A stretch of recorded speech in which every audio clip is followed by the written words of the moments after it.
everybody. This is Connor Listoka, and this is 372 Pages We'll Never Get Back. I'm joined here to talk about bad books, specifically this week, Modelland by Mike Nelson. Mike, how are you doing? The book is not by me, but I am doing well. Yes. He said Modelland by Mike Nelson. I wish. Oh, yeah, right. Wish. I mean, introduce a third author into this mix? Yes. We tend to focus on one more than the other. Yeah, Modelland. We're more than halfway through, right? We did hit the halfway mark, I believe, during this specific session. So it was bittersweet because, you know, we haven't really gotten to a plot, I would say, in Modelland. And so we're at that point, sort of like we were in the last book, where it's like, well, something has to happen here, and the pages are dwindling with which it can happen. But also there's the madness that is exposed to us through the real or fanfic starts to become like this log jam at the end. That's happened in many books where it's like, wait a minute. You know, they have to get to Mordor. They have to throw the ring into the fire. They have to, they all get naked and have a Wang sword fight on Mount Doom. I mean, how's that all going to fit together at the end? Yes, exactly. There was I think the last real or fanfic had introduced a dancing hunchback and stuff. So we were looking forward to that, and that is just teased upon in this specific iteration, our episode today. Yes, but we do come head on with some stuff that hadn't been in real or fanfic. So excited to get to that. Very exciting. I think that what I realized during this book, when I was sort of, as I read these books, I'm like, how is this sizing up in terms of badness? Because that's the point of what we're doing here. We're reading books we don't expect to like, and that usually means we're going to be reading some bad books. But they obviously, if you were plotting them out, just like the bad movies we do at Riff Tracks, there's levels of enjoyability. There's bad through just sort of like irritating bad, and then and amusing bad. And the way that I am sizing up this one, there's like a Peanuts cartoon, probably from the 70s or 80s, that I remembered from reading as a kid. But it has Snoopy. He's during this arc. Peanut strips occasionally, would have arcs where plots would happen. He became the head beagle at some point in time. Like, the head beagle was always this shadowy figure that Frida was always going to turn Snoopy into for not like chasing rabbits with her and stuff.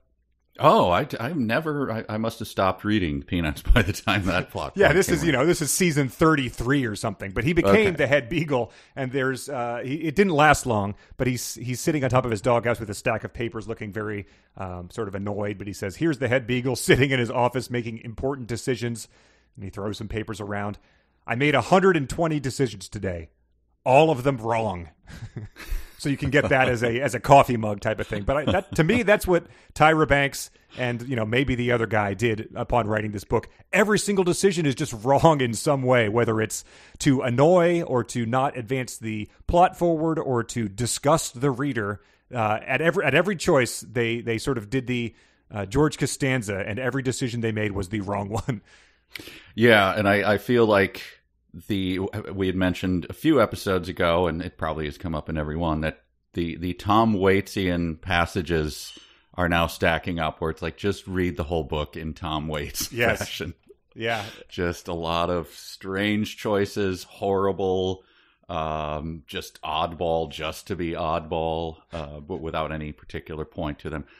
I'm not making that criticism about Tom Waits, by the way. No. You understand. Yes, I did. Let the listener understand. Yeah, his books, or I mean his songs, even if they do get sort of needlessly weird, end after 4 minutes and 15 seconds. Yes. But this is just sort of like a series of vignettes almost at this point in time, but all to make us just less inclined to believe this is a good place, or that good things are going to be happening to our characters. I won't even say beloved characters, because the characters are just all sort of annoying in their own separate ways at this point in time. And it does get wearying, the game of what is she trying to say here? What are they trying to say? To whatever degree each wrote whatever. Mm-hmm. In other words, trying to figure out the source material of, just get me to picture X and I'll do it. Right. I can't, I've given up on that. Yeah, I can't. And so it becomes very tiresome to go, I can't picture what's happening. I know you're trying to put something into my head. It's like, you're, getting teamed up with a Pictionary or something with someone you don't know that well. and they're giving you clues, and you're like, the frustration is just as they're being. I don't know what you're trying to get to. We saw this movie together, and you're like, that's an oval with legs, and they're like, it's the deer hunter.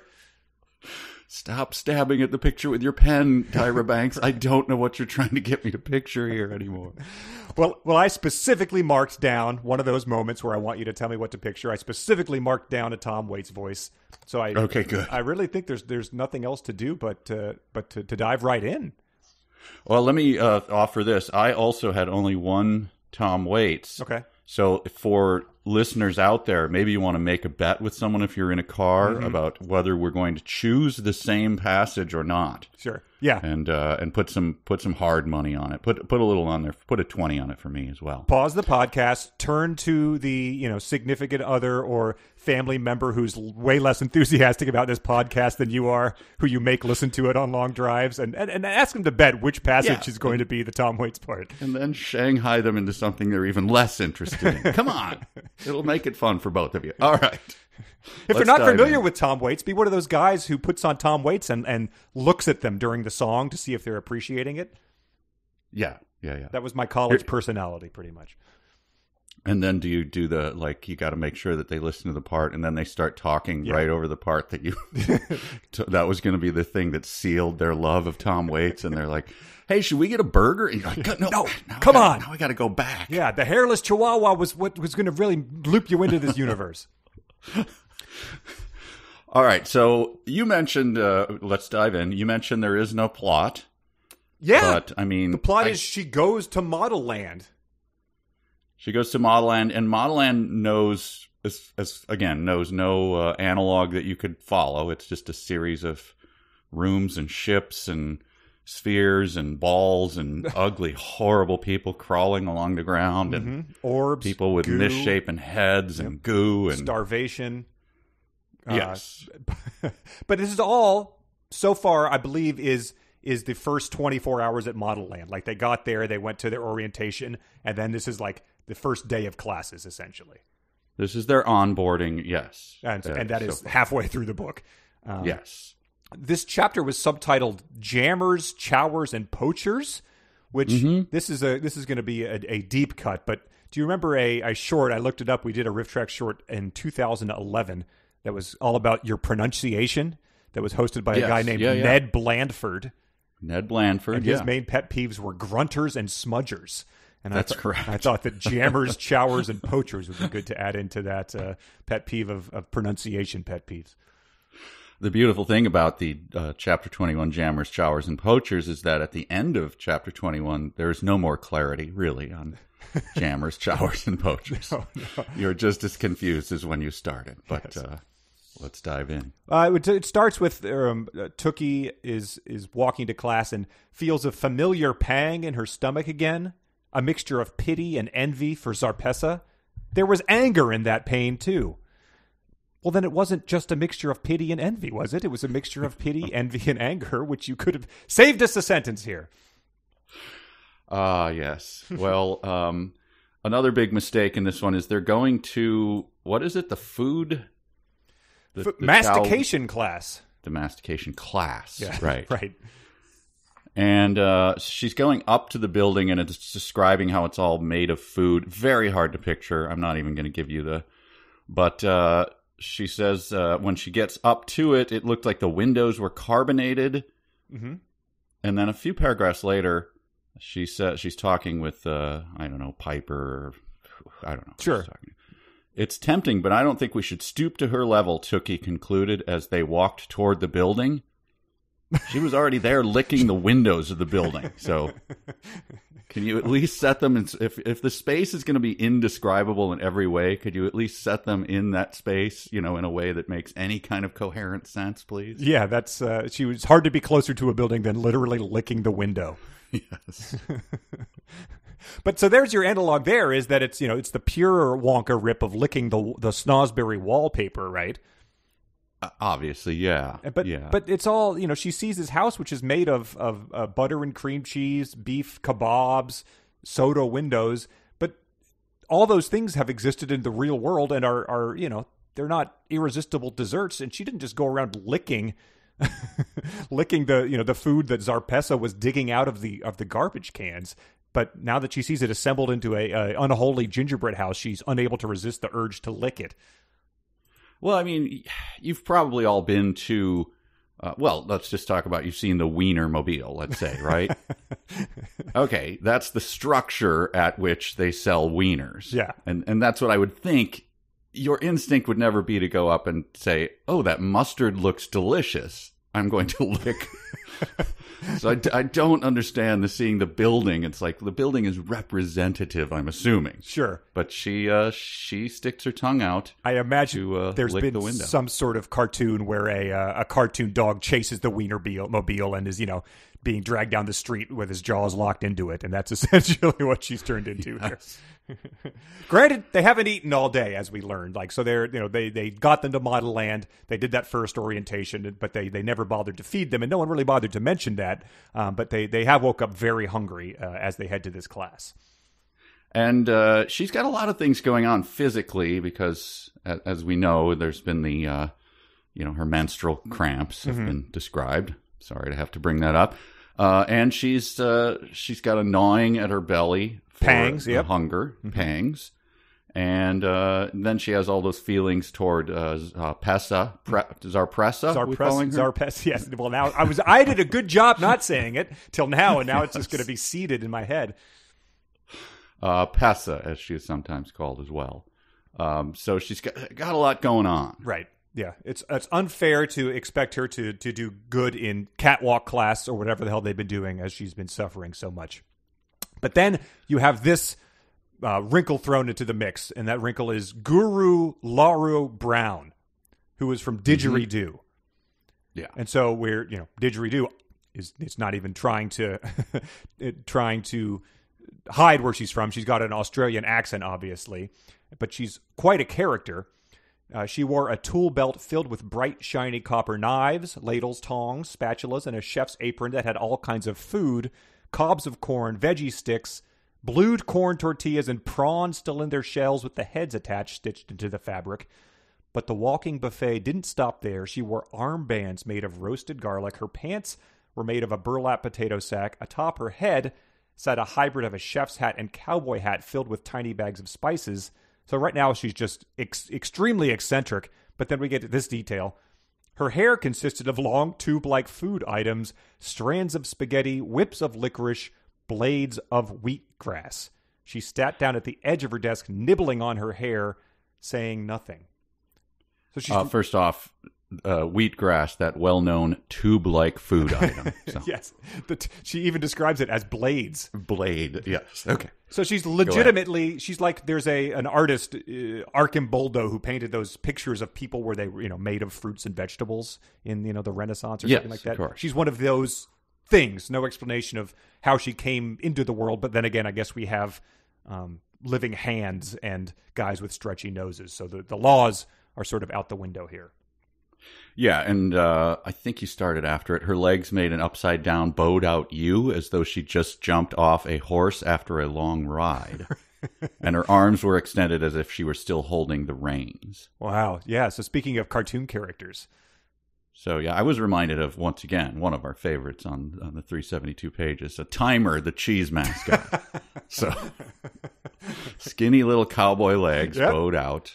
Yeah. Yeah, if Timer had just taken off that hat and all of a sudden he just had licorice whips trailing down his backside in a long ponytail or something. Yeah. Yeah, this is an eccentric character, but again, we'd like anyone out there, if you could whip up a sketch, a drawing, it would sure be appreciated. Yeah.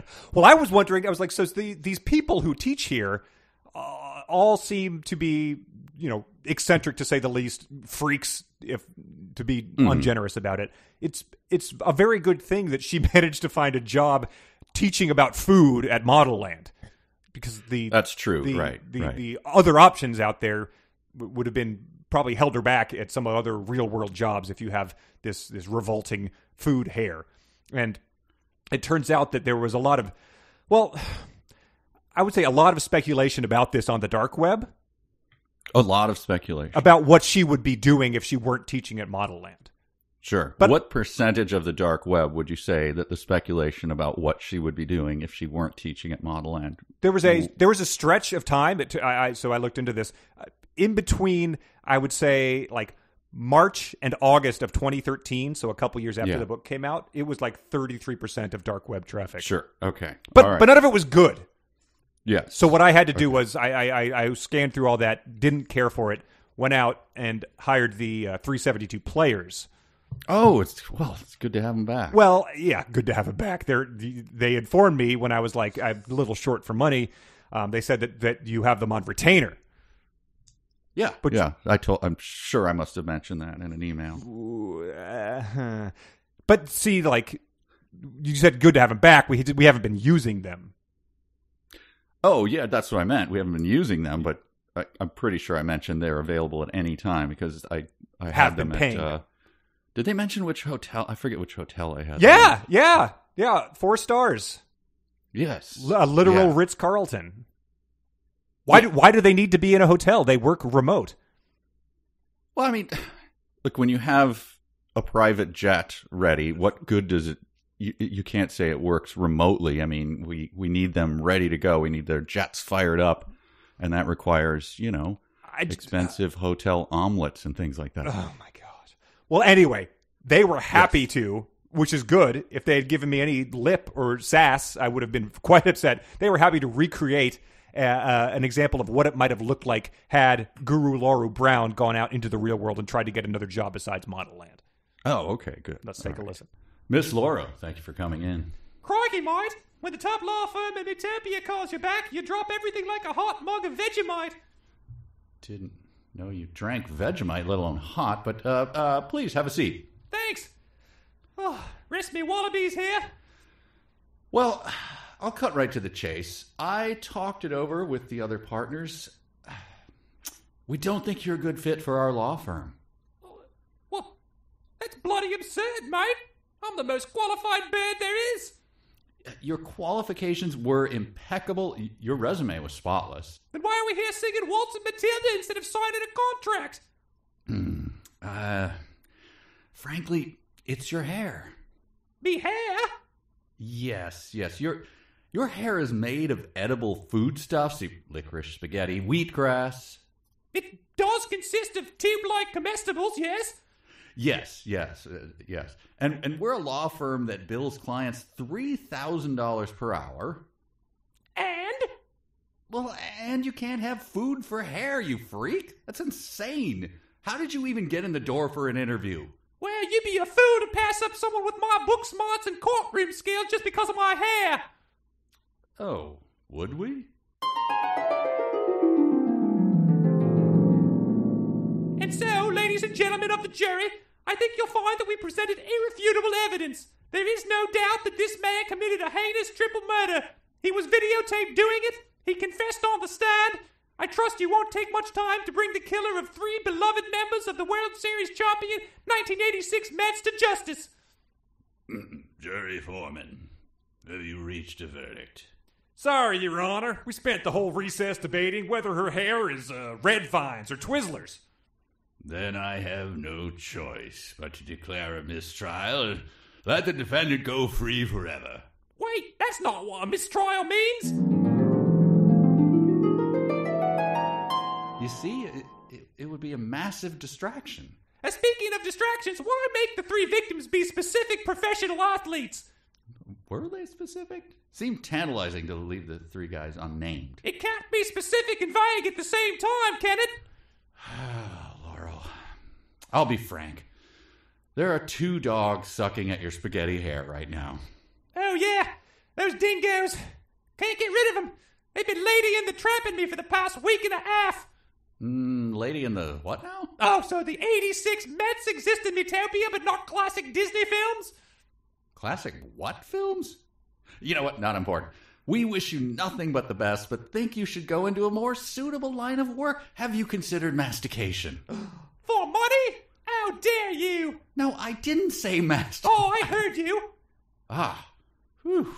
You articulated very well. Yes, but based on your reaction, There was no possibility of it being confused for another word.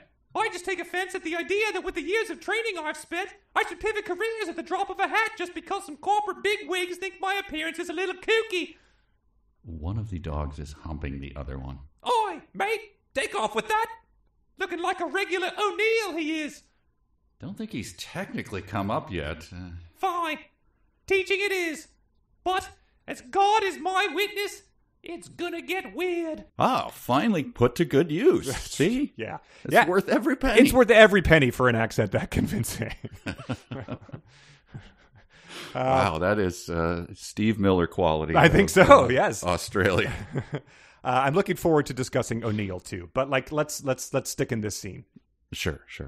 She's able to read tongues to determine all the different students' favorite foods. Dylan sticks out her tongue, and she says her favorite food. She twisted Dylan's tongue up and around, inspecting it closely. Boo Big Teak Deep Dish Pizza Pie. Yeah. I thought she was going to say, that's not a tongue. But she resisted, I guess. Think of the motion of that. What's going on? She reaches into their mouth, she grabs their tongue, and then she twists it? Or she sort of turns it over, sort of examining it? Mm-hmm. Yeah. Is that a physicality you can imagine? In a Ren and Stimpy cartoon, maybe, where the tongue is on like a fishing wire spool or something. Right, but you can't reach into someone's... Yeah, try to grab your own tongue. It's a very unpleasant thing to even like try to pin it down. I can imagine maybe in a highly trained nurse's office where they're like, what we're going to do here is we're going to take a small clamp and we're going to lightly pull your tongue out. It's going to be a very strange sensation. But someone walking up to you and just like grabbing your tongue, it doesn't resonate with me. Yeah, well, the mouth stuff, the weird mouth stuff does not. We get it fast and furious in this section of the book. We get that, but we also remember we met the Rue jerky. Yep. I still don't know what's happening here. Do you understand what this is supposed to be? No, because it's described as sort of like a bug bouncing around, but then it's Rue jerky. Yes, so it made a teeny boing sound like a bug on springs, which of course, sure, like that, that noise that we're all very familiar with. But it's not often that you read the weirdest thing you've ever read. The guru chuckled. Nah, they're just too jerky. They're just Rue jerky. That's where she actually says the name. Mm-hmm. Sorry. I thought that was a joke at first. Like, they're too jerky, so I call them Rue jerky. No, that might have been good. Grabbing a set of chopsticks from the table, she caught a hopping creature as it passed. You little bugger. She tossed it into her mouth. They taste like chicken. If you catch one, I'll let you eat it. I throw up my hands. I don't know what the joke is supposed to be. Yeah, and what are the creatures supposed to be? Do we care about are they sentient in anything? Because everything else is sort of sentient. Right. She's a creature herself. She's some sort of weird, as we heard, she's a mixture of lots of different food products and everything. So is she? Can we eat her? It talks about the girls screaming as these creatures hop past them, so they're evidently some sort of intimidating, larger presence. It's not like they're the size of a mosquito. They make their presence known and terrify. And they're Rue jerky. Right. All right. Well, I'm going to leave that one here, but it irritated me profoundly as I tried to figure it out. And the using the chopsticks is just putting a hat on a hat on a hat at this point in time. Yes. Yes. But it keeps coming. It keeps coming. What she ends up doing here is that she reads everyone's tongue and then pipes in troughs of everyone's favorite foods from the ceiling, but is tantalizing them with them. They won't let him eat it yet, which causes Zarpessa to cry that this is cruel and unusual punishment, which I took note that the 8th Amendment to the U.S. Constitution specific wording exists in this world, and the residents of Metopia honor it and abide by it. It's just good to know. Yes. And then I like this reference. So the tubs have come down. Everyone's favorite food is like, some of them are normal, like deep dish pizza. Well, deep dish pizza is pretty crappy, but other ones are like oysters stewed in pomegranate juice, or obviously Tookie's is whipped cream. But they come down and they're described as slop. So they're like hog slop. It says Larue strolled around the room, dipping a finger into each girl's slop. And a long time ago, we found Billy West. We already talked about Ren and Stimpy, Yes. but he was talking about his where he got the voice of Ren from, and there was an amazing. He was doing like an impression of a Kirk Douglas impression, saying Yes. like, "I'm not going to eat this slop." I can't eat this slop. Is that a real quote? I don't think so. But it always has made me laugh, and I can't find it anymore. If you want to find a good one, it's available everywhere. It's a pretty good movie. The Bold, I think it's called The Bold and the Beautiful, which sounds like a soap opera, but I think that's the title. And Kirk Douglas is a studio head, and in it he like manipulates people to get his will. And at one point, a woman comes to see him, and he's got another woman there, and he turns his face away, and he goes like, "Get out, get out!" And it is beyond your wildest parody of what you thought Kirk Douglas could be imitated as. He is taking it from an 11 to a 497. It's unbelievable. Oh, that sounds incredible. But then, speaking of 11 to 411, it says they finally lower the tubs of slop, and then everyone runs to get them, just like pigs to a trough. They're just going nuts, like the boys in Pinocchio when they start turning into donkeys and stuff. But I like this rich tapestry she paints before us here.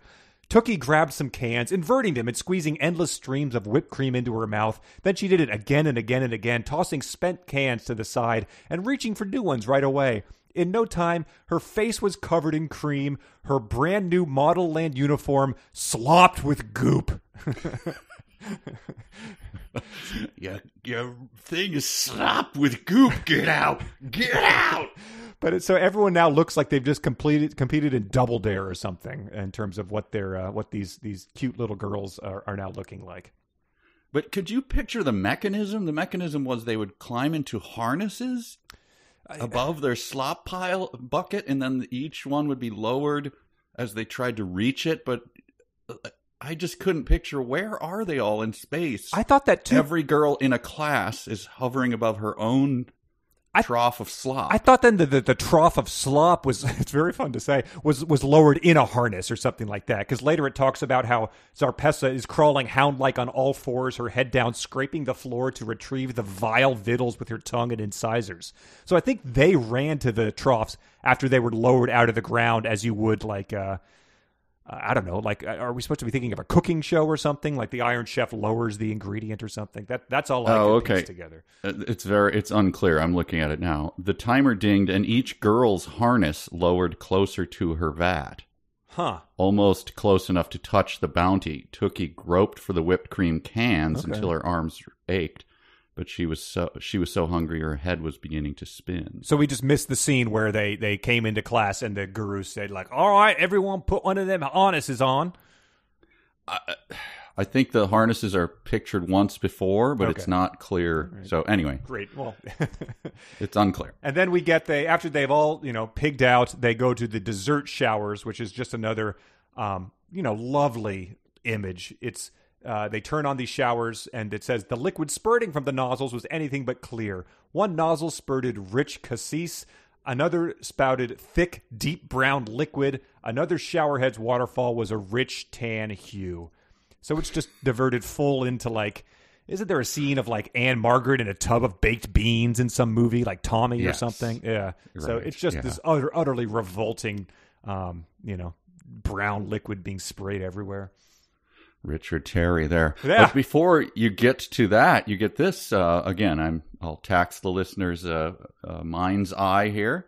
The vats then crashed to the floor and morphed into elevators, one per girl. Guru Larue gestured to them. Even though Tookie already had dessert, you other Bellas haven't. Get in, mates. The girls boarded the food vat carriages. The elevators didn't go up or down, however, which is a weird thing to call them then, but slid across the floor and transported everyone to a nearby building. Got that solidly pictured in your mind's eye?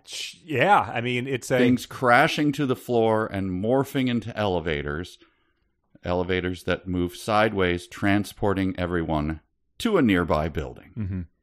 So this is something that, when they brought in Guru Larue, and she was like, part of my contract is I get to redesign my building. She had a bunch of Bestosterone's in there, explaining to them how she wanted this setup to be constructed, probably at a cost of, what does a baseball stadium cost? $300 million? Like, yeah, it has to be this infrastructure for dropping bottom basement elevators out of the ground, and then they turn into like mine cars from a video game, taking you through opening walls. And now just I quickly have a very short passage that let's set the stage again. I saw someone the other day, it was walking with her little girl, and it was basically a Pixar girl, just like ponytails out, just like the cutest, a little dress. And enormous lollipop. I mean, it was just so, I had to point her out to Bridget, like, come on, I mean, that's pretty perfect. So you're tucking her in, and you're reading from the Modelland catalog. Here's what you say to her. All right, sit, get settled, honey. Thank you, Daddy, I love you. I love too. story time. It will be something I remember on my wedding day that you read to me at night. Every night is a treasure. You can see in the corner of my eye, I picture a day when you will no longer let me read to you. I'm clutching the blanket adorably right under my chin. I see that, and I'm moved to utter tears. But let me read from this young adult book called please. Modelland. Thank you, Daddy. Here's a little present from you to me, the gift of renewed appetite. You're now so hungry you could eat the ass out of a low-flying duck.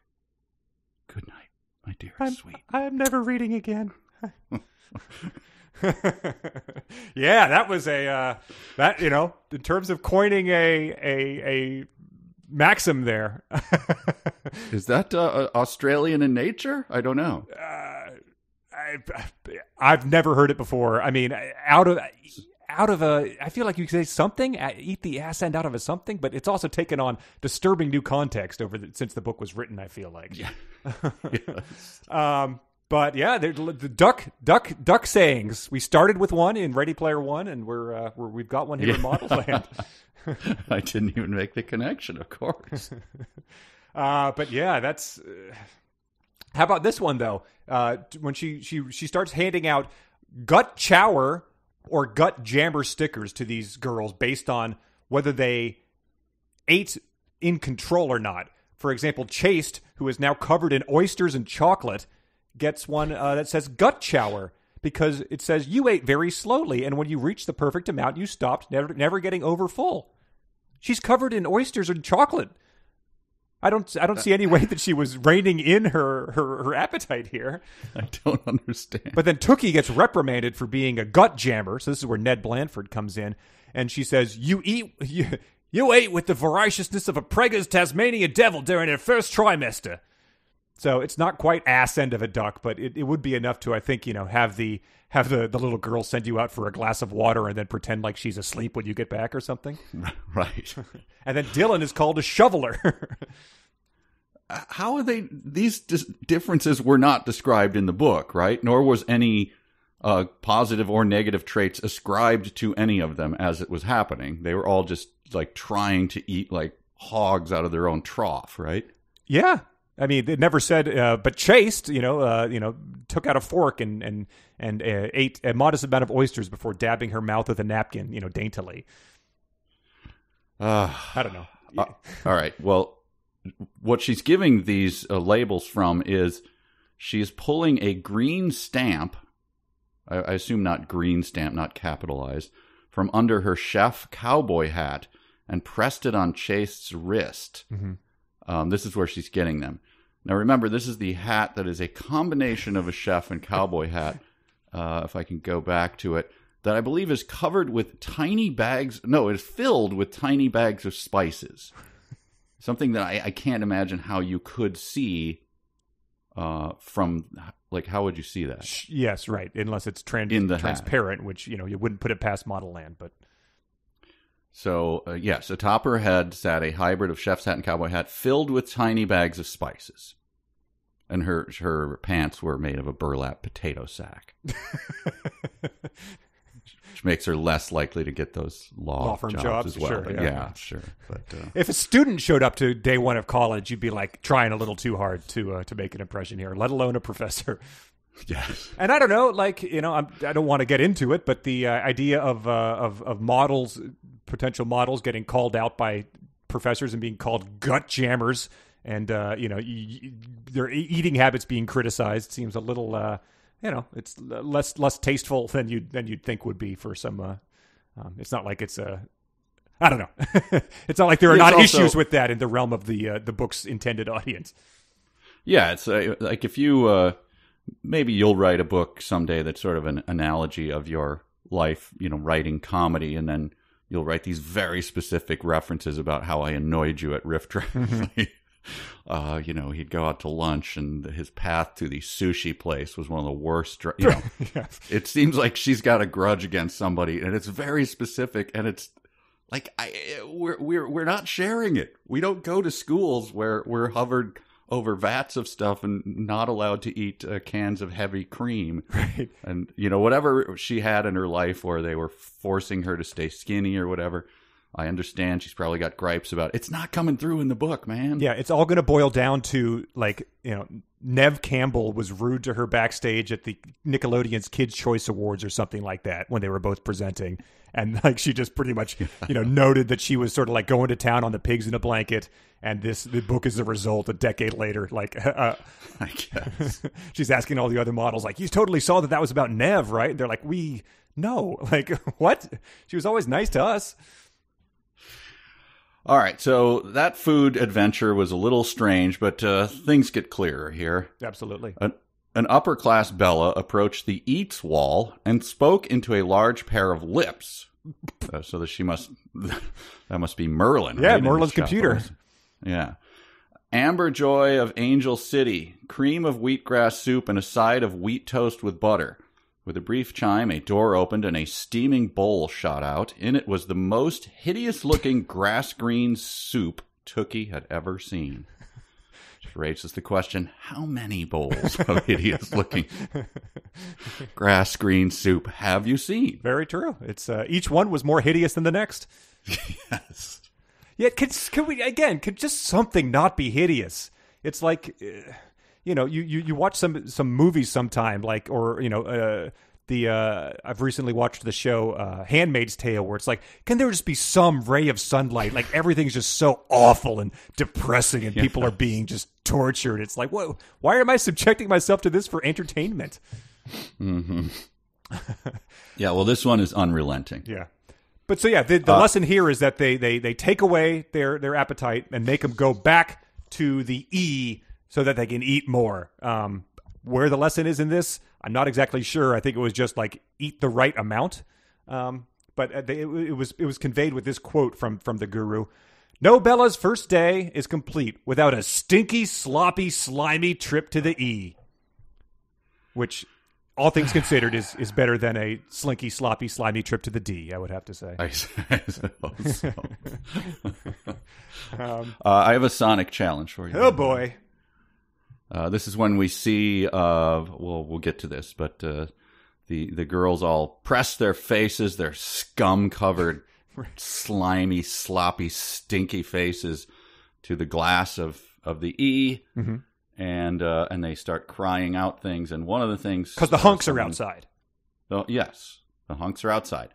Sexified succulents, someone cried. Oh, just say that? You have to cry it out as though you're someone seeing a really buff dude outside your window, and you're covered in just crap and garbage and filth. I was going to give it the sexified succulent. Sylvester. That's an option. Yeah, that's certainly an option. Sexified succulents. Like someone that stands at a One Direction concert. That's how they sound. So they're seeing these guys. What are their names? The Bestosterones. Yeah, but they give them actual names here. Bravo. Yep. Bravo. Alexander and Webb. Yep. Which is, Alexander and Webb are his toadies. Although he doesn't seem to be a bad guy. By virtue of their lot in this book, they have to be the toadies because that's what they're emulating from Harry Potter. Oh, is that what it is? Yeah, and it's even the toadies in Harry Potter were Goyle and Crab, so you're going pretty one step removed with Webb there. Okay. But yeah. So Webb and Alexander, the toadies, I think they're shirtless guys. They're building something, so they're throwing around metal beams as though they're nothing, like toothpicks. And the girls are tapping on the glass and going, "Auga!" And Webb and Alexander noticed the girls and smiled, waved, and licked their lips. Wow. Solort? Yeah. You son of a... It's all 12, 13-year-old girls. Right. Yeah, and we've been led to believe these are the same age testosterones, I believe. Yeah. Like I don't think they're, the Thunder from Down Under out there. Right. But yeah, the all the girls are trying to get their attention, and the chapter ends with one of them, Bravo, noticing Tookie. And she thinks, of course, at first that it's for something positive, but we quickly move on to chapter 22 and realize that's not the case. You ready? But before we get to that, though, the chapter ends with this. This was very strange. Okay. So he's tossing the girder around. Yeah. So they're cartoon, shirtless. I mean, they're essentially, I assume like wearing hard hats, cut off shorts type of thing. They're that type of construction guy. Yes. So he tossed this girder a third time. It slipped out of his fingers and came hurtling down, sharp edge first. Just if you are handling a girder, please make sure the sharp end doesn't come down first. Snagging the skin on his forearm. The bleeding Bravo looked up at the window and focused on only one face. Yes. So at this point, I'm like, okay, so someone has just sustained... My dad used to do this kind of work. I've told you before. He's lost parts of his fingers and came home with various wounds. Yeah. I'm very concerned about Bravo right now, but this book just moves on. It's a construction he site a girder injury on his arm, and we have no idea what to expect from the Modelland, nursing staff or whatever. For all we know, it's a walrus on roller skates for that treats your wound, and it's named like Guru Bubblegum. So can't be providing top-notch medical care. Oh, can you imagine if she got into that world? The amount of just acronyms and things we'd have to endure. Oh yeah, do you have your Plasti card? Can't get your medical service until you get your card. Oh my God, yeah. The world of Modelland, medical insurance and pharmaceutical reps and pharmacy middlemen. Grim business to imagine. Sure, and I mean the other question is: are testosterones? Are they? Maybe they're just expendable. Like, look, I don't have time to take you to the hospital. That's true. You shouldn't have let the sharp end come down first on your arm. It is if it's playing. You're just gonna have to take care of it yourself. If it is by Harry Potter rules, anyone who's from these peripheral houses and stuff are essentially the red shirts of the universe. Yeah. All right. So Bravo's dead. Okay. I don't know. Testosterone. Maybe tetanus does not exist in the Modelland universe. That's true. Well, let's make a note of all the things that we need to look into. Yes. Well, we quickly realize in chapter 22 why Bravo is staring at Tookie, and it's because he makes a wiping gesture across his nose. On instinct, Tookie touched her nose too. To her horror, a trail of creamy pea-green slime appeared on her fingers. She'd been staring out the window with a giant whipped cream booger on her face. So just again the power of language, the ability to transform you and paint a new world is just really being put on display by our author here. I hate to get down to the dynamics of this, but so her snot like blended with the whipped cream and caused the creamy pea green slime to appear? Sure, if you had just said it was a whipped cream booger, it'd be like, oh, that's it was near my nose or something. But it is pea green, so somehow it's a very like viscous mucus secretion that's able to blend on the fly with the whipped cream that was still on her face. So are we to assume that she sort of took a lot of the whipped cream into her sinuses? Is that? Oh, yes, exactly. So Chaste has oysters up there. Zarpessa has an entire fish skeleton like a cartoon cat would eat that she's going to dislodge later. A quick aside on that, a friend of mine in college had a friend in grade school who took some time in his room to sniff spaghetti up into his own sinuses, obviously cooked spaghetti. And his parents only days later started to recoil from his horrible stench that he exuded. They brought him to the doctors, and the doctor says, "I find no medical reason why he should smell." And then several days later, they brought him back again. He's like, "Well, I can flush his sinuses," and out came like half a bowl of spaghetti. Rotten spaghetti? Okay. Well, I was going to say that's worse than anything in the book, but no, that's just what's happening in this book every day. Just the rot and the book filth. wishes it had that story, yes. Was he trying to do the thing where you snort up one end and you could pull it between your two noses, your nostrils? He was in grade school and he was a boy. Like, I have no idea what he was trying. Oh, wow. All right, so let's get on to past the booger. Then I just have the question, like, did Bravo bleed to death? But he comes up in another chapter. But nothing ever is touched on again by that. No. But then they are led away by Persimmon the mannequin, and Chaste is not happy about this because she says, "Where are we going? I was just about to flash my breastosterose."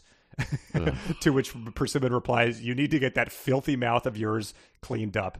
And my note was just, I wish Chaste was in every book we did, just to have someone who essentially just like leans in from off camera and says something like, grade school level risque in every scene, or just shouts it from the back of the room. It would add something, I think, to our library here.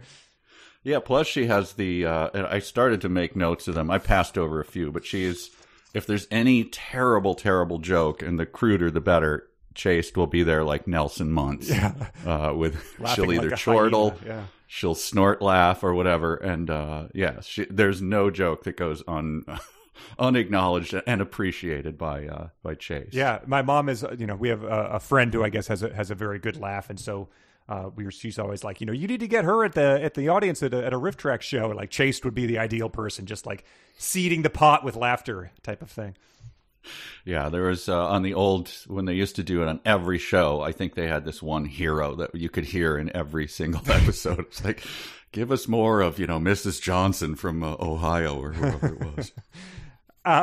But then this was my moment where I wanted you to describe to me what we're being taken away. This chapter is called Fused Flashback Females, and it takes us to a area of Modelland called the Hua, like the Al Pacino, the Hua.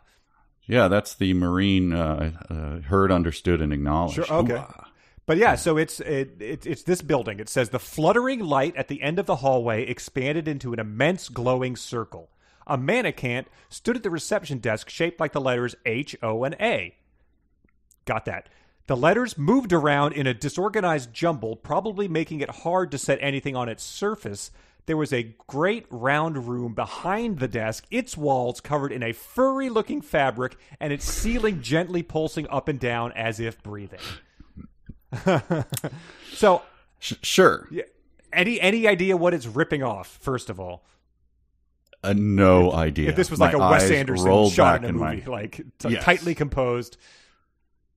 Eyes rolled back in my head. I have no idea what's going on. And as I was reading it, since they're entering the room, I thought the letters they were seeing, like fridge magnets looking at them, HOA. Now I'm wondering if it's HOA from the top down, because, it's just difficult to put anything on his desk surface because the letters are moving, but it would be even more difficult if it was just the H, O, and A you know what I mean? If they were standing straight up as opposed to being flat on the ground, but then how would they see them if they were lying there flat on the ground to be viewed from above? I don't know. Sorry. Is the HOA supposed to be a homeowners association? Does it get explained? I don't know. It stands for something in here. I forget though. Okay. I didn't note it, so I'm it just doesn't matter because there's no way in hell we're coming back here, Yeah. In Harry Potter, they in the third book they'd be like, "Oh, we're going back to like the pensive room or the bathroom where the toilet ghost lives." Like, they sort of, I wouldn't say pay off, but you're in a location that you will then be returning to. Here, I have no confidence we're going back to any of these classrooms or gurus or whatever. Yeah, no, we're meeting these and moving on. This is the whole experience is like a road trip, right? I had. You stop into the country western bar and you almost get beat up and then you leave, but you're not going back there. Yes, yeah. It's an episodic little series of encounters. Yes. And in that room, and I know you might have some criticism of it right there, but Salort and Tyra. The room full of nude. Here, all the girls were completely nude except for Tookie, Kamalini, and Dylan. Yeah. Though they're about to get nude. Yes. And it's a huge room. I don't know if that makes any difference. But rows and rows of polished stone slabs filled the room. Dozens of Bellas lying atop them. Wow. Well, yeah, we may have, equaled more nudity in this chapter alone than in all our other books combined, including The Mister. Yes. And it's all high school and middle school girls. So well done, you two, for making us read this in public. Right. So they lay on these slabs and they get it's kind of once again like the, brush here, brush there. Yeah. Their clothes get sucked off. They get bathed in something. I don't know. Yeah. Dozens of hands came up from under the slabs and removed them clothes. Which is I'm picturing, a Dr. Seuss machine where the hands are cartoony white Mickey Mouse gloves. And then they're connected to hinges and arms and gears type of thing. Right, the over-engineered, round hinges. Uh-huh. Yes. But then Tookie covered her private parts with her own hands. She felt cold, vulnerable, and certain everyone was staring at her. And I wish this had been a ripoff of a Harry Potter scene. If this was something that happened to Neville or something. Yes. Neville comes in with his hands over his junk, just sort of being that sure was weird, guys, when they prodded at our naked bodies. They're what room did you walk into, man?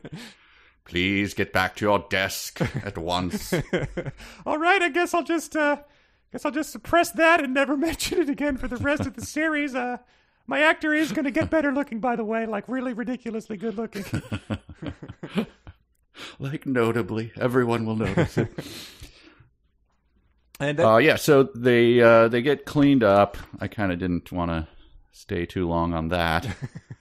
But then they walk past again, and you know how, I don't know if you've written, I don't know if you've written movie scripts or developed them with people, but even in books or what have you, you're always told, please no double beats. Don't stop showing the same thing over. You can't rely on an emotional thing or a plot point that you just repeat. Okay. I don't see how this entire thing is just repeated beats. Yeah. Of looking at people having weird crap done to them. And, they're walking past rooms. Here, I got one here. They walk down a long corridor full of treatment rooms. Bellas murmured with pleasure, but when Tookie looked into one room, a Bella was lying on her stomach with an enormous boulder crushing her spine. The latest in hot stone treatments. Years before civilians will hear about it, the mannequin explained. And then that's just it. Sure, yeah. So she's dead too. Her body is tossed next to Bravo's bleeding corpse somewhere in a big charnel pile somewhere. Yeah, I mean, unless things are just magic or cartoony when they need to be, that's what we have in store here. But obviously, she's trying some sort of joke there. It's just failing. But it's just peering into rooms and making crappy visual jokes it's getting very tiresome. Yeah, I mean, we would make jokes all throughout the Harry Potter riff tracks. We're in movie 5 where they'd be and here's the frugingly blurgle spell, and then something happens and all the kids goggle eyes at them as they watch. Yes. It's Ron was raised in a family of wizards. It should be the equivalent of us, being impressed by your dad, pretending to pull his thumb off of his hand type of thing. Yes. So that's, I mean, I guess Tookie's only been here for 24 hours at this point in time. So, but yeah, to the audience, it's very, very tiresome. And we've been told that Tyra submitted a 1,000-page manuscript. So you have to imagine this is the sort of world-building garbage that was the main thing edited out of it. Things like the stone boulder scenes. Whoa, who was Xing those pages? Holy moly. But I liked this thing. I think as they're walking around looking at that girl, they've been clothed, and it had this uber Kleinian description. The yellow mannequin gave the girls what looked like green strapless terry cloth mini dresses with asymmetrical hems. Yep. Did they also turn out to be whipped cream boogers, or were they green strapless terry cloth mini dresses? Because if that's what they looked like and what they were used as, it seems like they qualify. Well, they only look like them. We're reserving judgment. There's going to be a whole chapter on whether or not they are later on. So what they are doing here is they're going to go meet the Flashback females, who are sort of like a trio of Minority Report things where you can use them. They're like connected at their heads to tap into a moment of your life. And this is sort of a team building exercise. Tookie is with Kamalini and Dylan at this point. And so you're going to relive a moment from your life, I guess, to just help you bond with your fellow Bellas. Yes, but this moment was explained before. This place to go is just for all the Bellas to go and just relax, to, restore, drink cucumber water, eat light salads, and do some yoga in a very peaceful environment. Instead, they're going in to relive trauma with 3 otherworldly creatures who are fused at the skull. Right. Yeah. No, I'll just stick in the room with the diffuser and the Enya playing. Thanks. That's. But they also, I don't think that because I also went back and read this, because once they start relieving their memories, all 3 relieve. I mean, well, the first 2 relieve trauma, but I don't think they specify that you needed to do that. Like, so Kamalini goes in and relives a moment where she essentially recruits a family of poor people in her community to be extras in a movie that her mom was producing, and she ends up getting them all killed because a backdrop collapsed on them. So essentially, she does a John Landis in the Twilight Zone. An entire family, yes, and we're led to believe that, again, that they're little adorable moppets. Yes, all murdered by apparently they make backdrops in fake Bollywood out of disconnected bricks, or I think that's what she describes it as, like dust and smoke and just an absolute nightmare, right, of shoddy construction. But here's one. This, I think, is just meant to show contempt again for actresses or something. In Modelland? Kamalini explains, I secretly convinced one of the grips on my mother's films to run plumbing and electricity lines from our house to their tiny home, too. Do you know what a grip on a film is, right? Yeah. They move lighting equipment around. I'm not saying it's not a skill. It obviously is. But I secretly, a little kid, right, secretly convinced a grip on a film? Right. Hey, could you abandon the film and put your life in jeopardy and connect plumbing and electricity to a house across town? They have to be one of the most tightly union regimented professions, right? Yes, of course. I am taking my every hour mandated 15 break. I'm not allowed to even touch that tool because that's another guy's job. Yes, I've seen that in action where it's like, hey, could you just hand me that prop right there? Key grip? Yeah. No, I can't. That's not my department. That's props. Right. Get a prop guy up here, and then yes. Yeah. So, but yeah, he builds an entire plumbing and electrical system. Well, it sounded like he played a key role in this tragedy.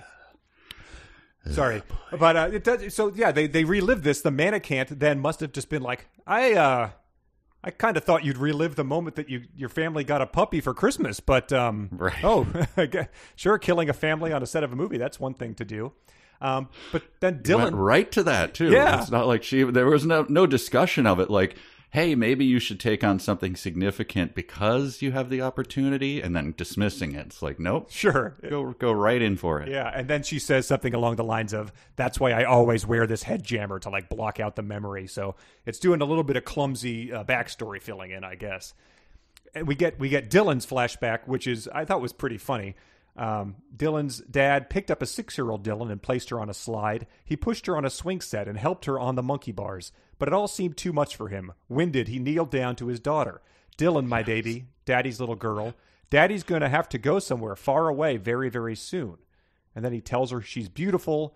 And then suddenly he started to cough. He seemed able to catch his breath. His face became bright red and then he dropped to the ground. Daddy, what's wrong?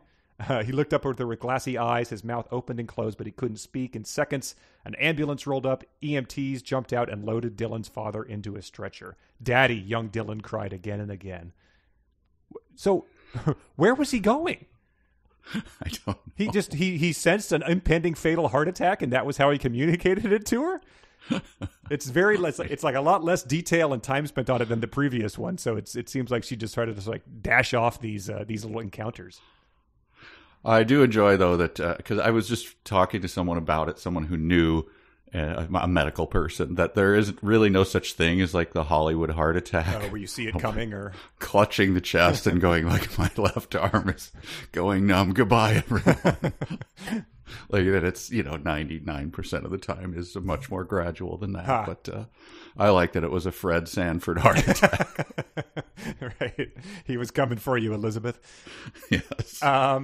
Yeah, so that both relived tragedies.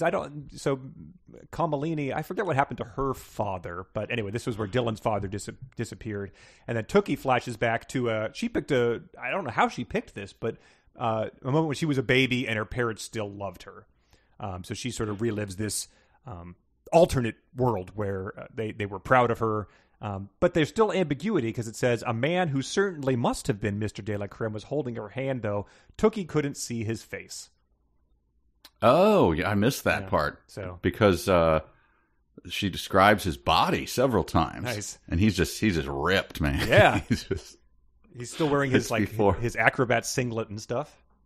Yeah, this is before the accident. He had two eyes. I assumed it was supposed to be him, but I guess that's good catch. That could be a plot point later. And then it's pretty much that. I think it says that she was the 2-year-old.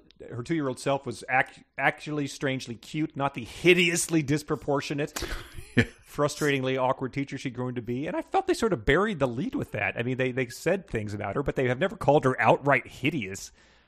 Just as they, Bridget was giving her a pass when she came on the show to react to the passage describing our lead. Mm-hmm. And she said, well, that's just, someone exaggerating about themselves. But this was the moment I went, I don't think they're exaggerating. Right. I think she legitimately has snowshoe-sized feet and a punch bowl-sized head. And this just confirms, she is hideous. Okay, I'm glad that I wasn't just like picking up on that then here either. Because the same thing happened with Dylan later in the book, where Dylan gets up and is like, essentially like, I weigh 600 pounds, she says in front of everybody. And it's like, they had sort of described her as just being like, curvy. And then she sort of freaks out in front of the whole crowd. Yeah. Bad description.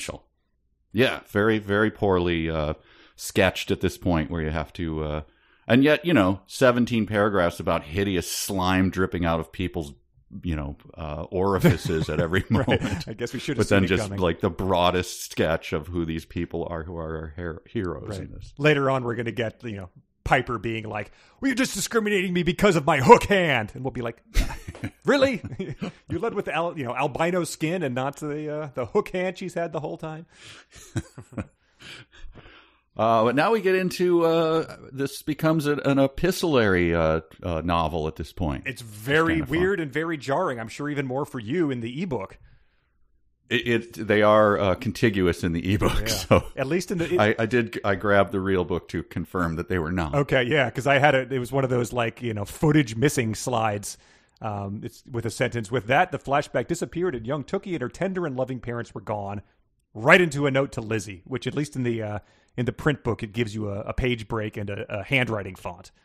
Yes. I double checked on. There's another one later that's even more jarring when you're reading the ebook. But this is certainly jarring enough. Great. I don't have much about it. Just that she ends her little note to her, to Lizzy, and she is using the friends with the 4 S's. Oh, yeah. God.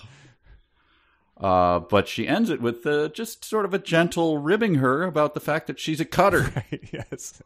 Thought that was a little cruel, like a little dig at someone. Look, I haven't seen you in a while. I hope you haven't bled out somewhere in your tree house or whatever. Since the day I abandoned you.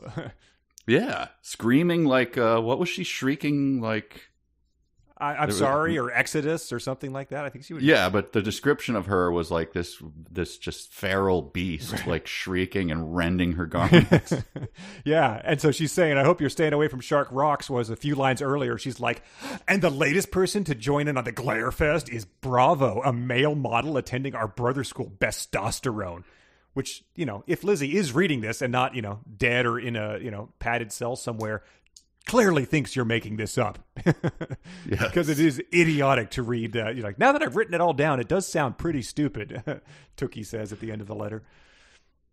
Anyway, Kurt Cobain, I got to get going. I hope you're staying away from the heroin and shotguns so long. Great.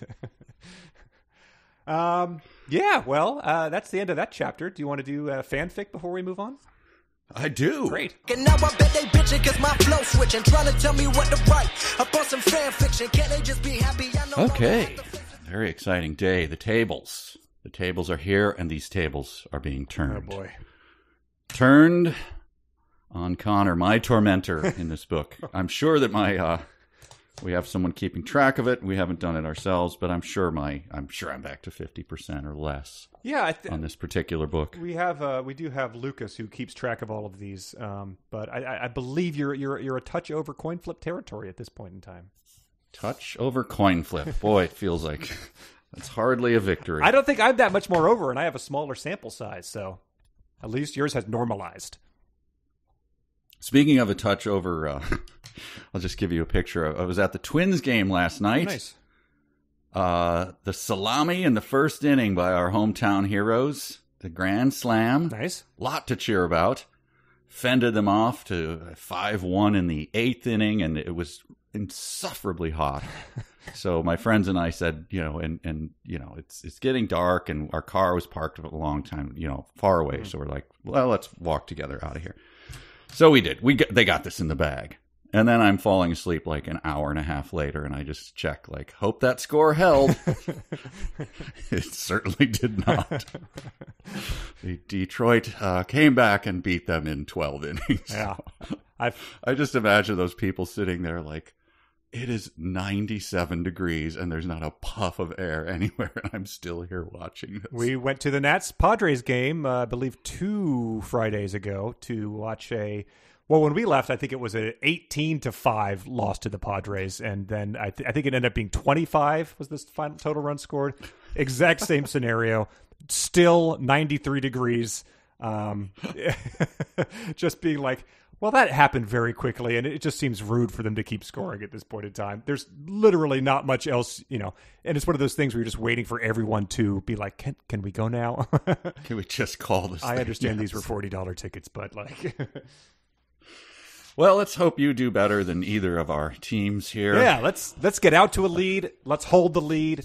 5 for 5. Let's do it. All right. So let's explain the game. These are little fragments of material, either fanfic written by our loyal listeners or actual passages taken from the book. Modelland by Banks Salor. Mm-hmm. There are 5 of them. And I'll read them, and then we'll wait till the end to score. Great. Are you ready? I am. Macy Kamala slid his backpack straps over his shoulders and glared at his group. Okay, today marks our passage through the first level of the barrier. Are you friggin' shticking me? Yelled Jessamine. Only the first friggling level. Ugh. She looked like she was going to burst a blood vessel. Jessamine was the prickliest of the pilgrims, and she clearly gave Miracle a serious run for her money in the beauty category. With her thick, cocoa-brown hair, warm sepia skin, and bright, tiger-striped eyes. Get ready, pilgrims, Kamala said. This is the part where you all will crap your pants. Oh, wow. That's number 1. Okay, I'll go real. I think prickliest pilgrim, alliteration. Okay. All right. Okay, number 2.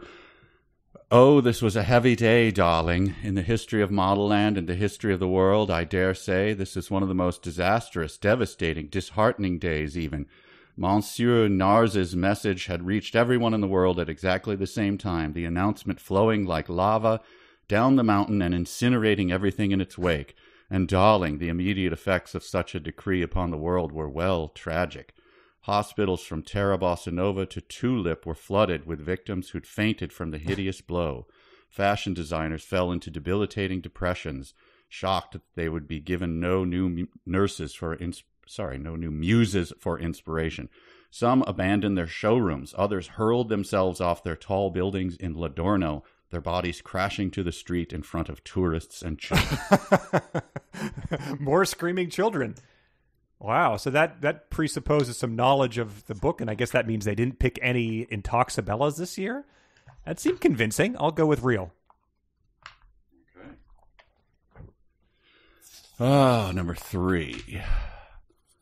Oh, all the Unicas said at once. Boo, the Belladonna answered like a seductive ghost. A humor of sense she has, murmured Shiraz. A heavenly glow emanated from the Belladonna as though she was not a human but a goddess. Her hair was wild and black and fell past her waist. Her skin was olive, her cheekbones high, her lips defined, and her eyes the darkest coal-black irises Tookie had ever seen. The expression on her face was one of utter poise but also extreme annoyance.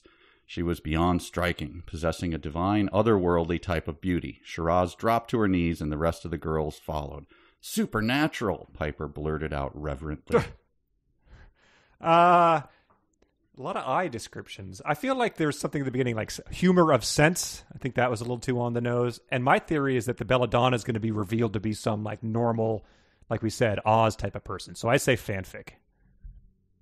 Okay. Numero 4.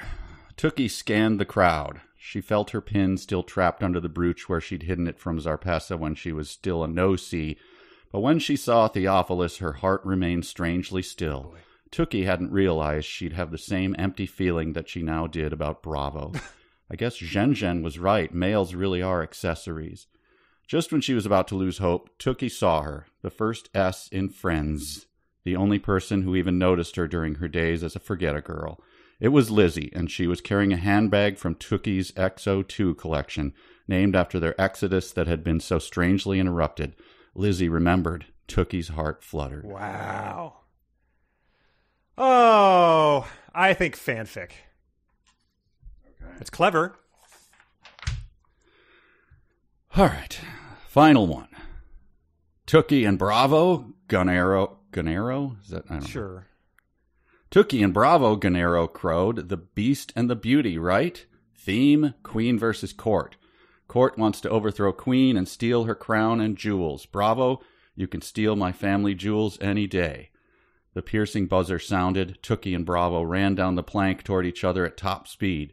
Bravo stretched out his hand, 10 feet away, 6 feet, 3 feet, and then contact. Tookie's arm hooked Bravo across the neck, throwing him off the plank head first.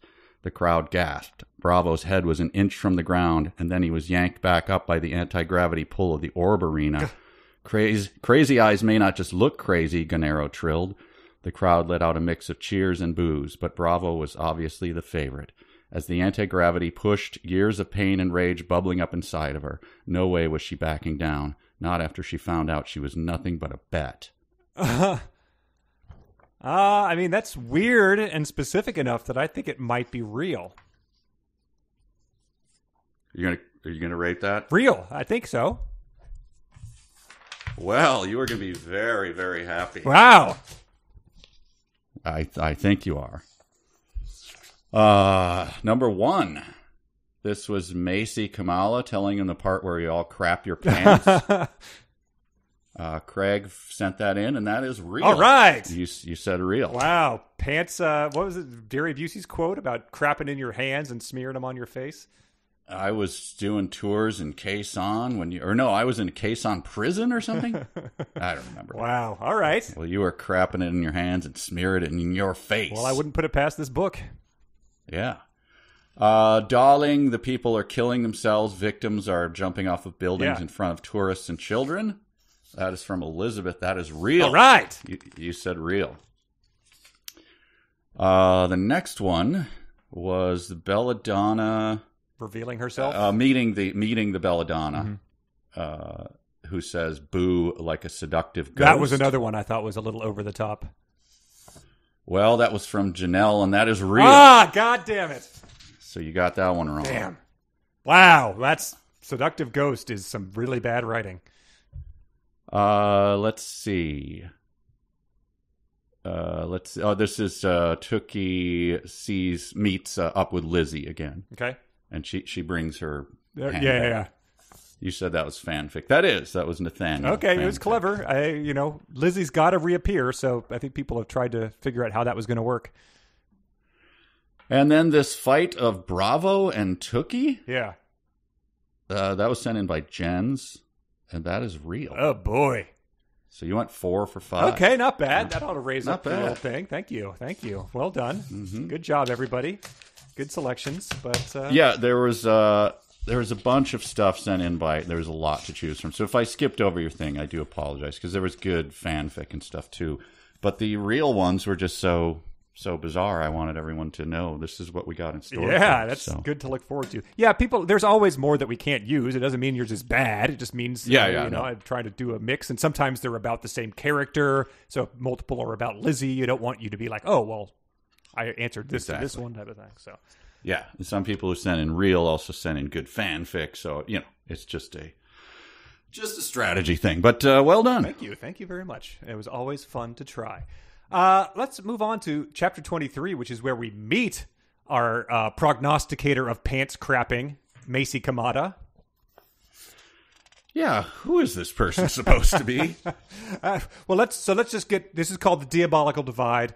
We're back at the base of the mountain where we've been informed people who don't make it are going to try to make a pilgrimage up the mountain to plead their case to be accepted to Modelland. Why you'd want to do that based on all we know about it, we have no idea. But because no one ever has succeeded, right? There's no. No, it talks about how many. It's like Everest if more people died trying to get up to the top of it. Yeah, and the way she describes it, I'm going to give you a sonic challenge in a minute, by the way. I don't want you to try to wrest that away from me. Drink some cozy tea very quickly. As she describes the place, I think it's like the Wicked Witch of the West, when they come to the area where there's all the creatures and the darkness, and where the scarecrow's wielding is gone, I guess. Sure, that iconic scene. Yes. There's just a lot of signs telling him to go back. And that's, I think, what she's trying to describe here. Okay, yeah. It does seem like it's a scraggly, the gnarled trees and, those handwritten I'd turn back if I were you signs. Yes. But here's your sonic challenge. Every few moments, an eerie hoot, screech, or scream was emitted from somewhere in the darkness. Moans, grumbles, the sound of nails scraping down a piece of glass, pops of metal underfoot, an insane, high-pitched laugh. Okay, well, I'm not Michael Winslow from Police Academy. You can compress all those because this is supposed to be every few moments. Okay, all right, let's do this. Do you want me to give them to you one by one? Say it one. Sure. That make it easier. Okay, an eerie hoot. Ooh. Screech. Or scream. Ah! Moans. Oh. Grumbles. The sound of nails scraping down a piece of glass. Pops of metal underfoot.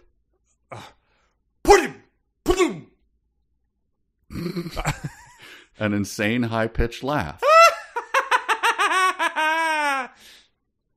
All right, I think all the good work you did on real or fanfic has just been taken undone away very from quickly. Yeah. Hey, if you're tired of paying for the Willem scream, folks, you can use my moan. So that's happening every few seconds here. That would be enough to get me to turn around before you'd even gotten the shot in the ass that he's doling out. Yeah, there's a lot of ass about to come up here with when we meet Kamada. Yeah. Do you have? I don't have a lot of notes on this person. I thought they would be yet another Aussie if you had to, if you were putting it together, but it's not apparently. Yeah, well, he's the guide. He's a professional trespasser or raider named Macy Kamada. And yeah, I think you're imagining essentially the Crocodile Dundee tanned rugged guy, but yeah, I'm not sure what we're supposed to take away from that name or where he's from. He's also joined on the trip by a twitching hunchbacked man with a leather hood over his head to obscure his scaly skin, beady eyes, and uniformly pointed teeth. And we're led to believe he's one of the guys that lives outside of Piper's hometown of Sans Color. The one kept out by the domes that are constantly scraping their lizard skin over the dome trying to get to Piper's family and murder them. And this literal monster is also joined by the hairy Abigail Good and her even hairier mother, who was appropriately named Harriet. The good woman carried duffels that sported hairy sewn-on patches promoting their pro-hair causes. And I just wanted to note the term for everyone, pro-hair causes. That's what they've, I don't know, maybe work towards like feeding the hungry or something. It just that'd be my advice to them. Find a better cause. Yeah, but they all. So he's this kind of a I guess we're supposed to picture like a weird kind of mule at the border or something. Yeah. Like just hand me a stack of money and get in the back of the truck kind of thing. Exactly. So they all do. They pull out. They pull out wads of cash and give it to him, like this is our life savings and stuff. Yeah. And but after they do that, once again, Salort and Banks, what's wrong with you people? Kamada stuck a needle into his rock-hard butt, injecting a thick, murky liquid. A booster, he explained. Again, the pilgrims lined up. As they were told, Jessamine recoiled from the acidic burn of the needle plunging deep into her backside. What is wrong with you people? Yeah. I mean, it's bad enough, injecting the teens' butts, but does it need to be thick, murky liquid like that? Yeah. Why every time? It's just a couple extra syllables to make it more hideous and disgusting. It really is. Yeah. I mean, he needed to just make it like his pimple laden butt or something like that, and that would have been the full Monty there. But yeah, Jessamine is like a pretty girl or something who felt excluded from this. I forget if she was mentioned before. I think this is the first meeting of her. I don't know. But yeah, then Miracle and Creamy show up with her doll in tow, Bellissima, I think. And so Kamada has said like, he's this hardened guy. He's led people up here. He's had people die in his command, and he says a doll going up the divide. Well, that's a first. And so like that's the one thing that in the entire book has like given a character pause. You pointed out the Tookie, walked past without a second thought about the woman being crushed by a boulder. They thought that Icelandic girl who suffered a head wound on the slide was dead, and they sort of shook that off. But no, bringing a doll up the top of a mountain, they're like, whoa, all right, only in Modelland. Yeah, I have been deep in country, and I've never seen anything this bad. He then gave Creamy and Miracle shots in their derrieres. Creamy turned Bellissima over and exposed her hard plastic rear end. Give her a shot, too. Kamada studied Creamy. Whatever you say, lady, he had to push hard to get the needle to penetrate Bellissima's fanny.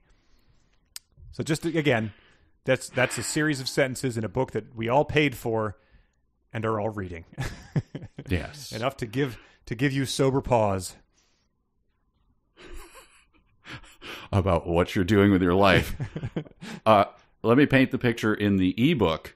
So that happens, and then the guide turns and he hoists his pack. Okay, then, the guide said. He turned to the pilgrims.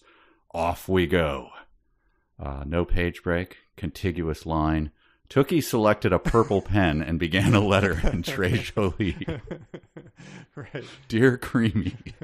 There's one more like hoot. There's one more glass scraping across. There's one metal orbs underfoot. Yes. And then it cuts to her picking a gel pen. Yes. And that's just I did not expect a letter to Creamy from her. Sure. I mean, the last we saw, she had just seen this moment of Creamy being nice to her as a young baby. So I think that's, the pacing is very off because we've learned that we've skipped ahead 3 months at Modelland. But in the reader's mind, that's a fresh memory. So Tookie is now finally processing it and writing a letter to her mom, letting her know that she once loved her. I guess that is, yes. I didn't...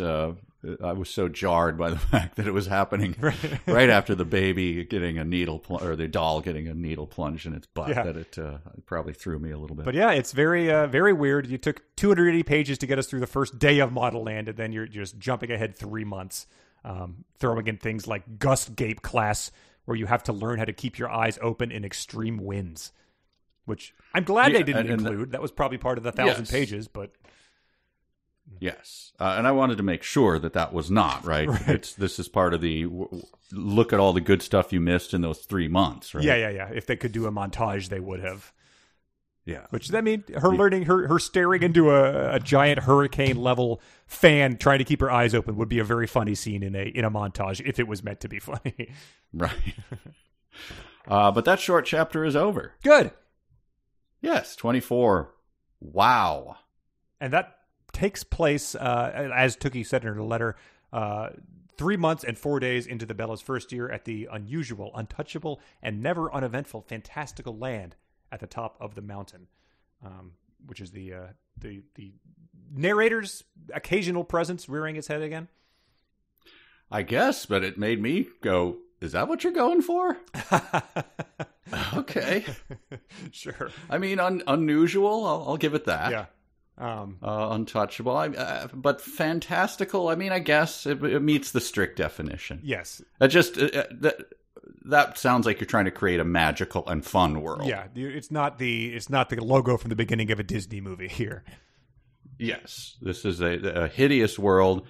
I don't think anyone would want to visit it, right? Once this description was set forth, I mean, when it's an unknown, you're like, sure, I guess I'll go. But if in Willy Wonka all the children were just, killed or whatever, then I guess you no longer describe it as a fantastical land. I mean, it meets the definition, but it's a stretch. Right, and there were parts of the world that were bad, but it didn't seem like the entire world was an utter disaster. I mean, they were attending school and having class elections, so it's not like there was a it was a hellscape, even though it was kind of hot where they were.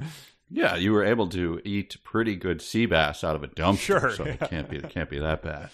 But the chapter does start with a bang. Some of the best stuff that's happened in the book happens here, which begins with an encounter with Bravo, who Tookie remains oddly hostile to, even though he seems to be nice, I think, to her.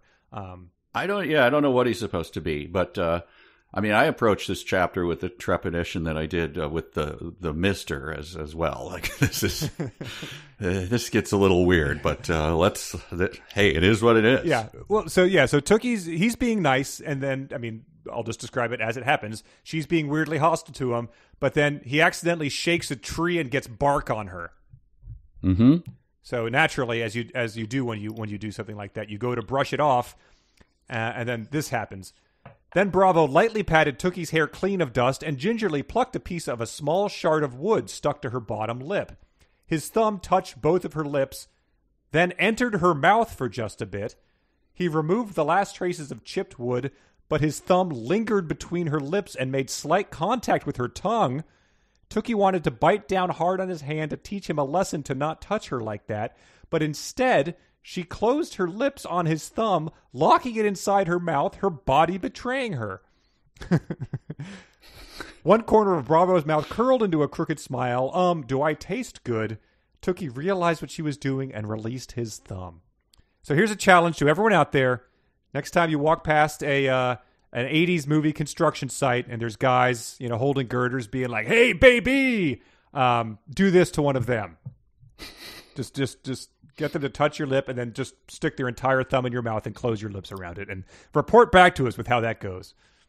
Yes, you might want to seed the piece of the sliver of wood there just so that, yes, lend authenticity to your, would you please use your thumb and remove this bit of wood that you got on my lip, and then go from there and again, report back in detail. 372 pages absorbs no responsibility for any injuries that you may suffer as a result of asking a construction guy to stick his thumb into your mouth and closing your lips around it. Thank you for that disclaimer. I had a settle the hell down on that one, but then just a moment later, yet another very, very firm settle down. Okay. Pretty boy kooky over Tookie and want her nookie, Shiraz said sexily to Tookie as they jogged away. You sound like Chaste, Tookie reprimanded, not laughing back. Deep down she felt flushed, overwhelmed, confused. His thumb entering my mouth? Yum. I mean, yuck. Was it all just a joke or something more? Settle the hell down. Oh, I mean, if you're trying to describe a 15-year-old having her first sort of like, encounter of a kiss type of thing, why have you chosen such a thing that is unrecognizable to everybody in the world as being something that happens in real life?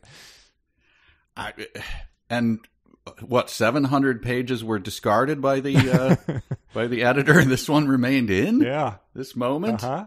Well, I'm glad that it did, because we get my favorite moment in the book so far. Because as she has his thumb in her mouth, it says, we get this.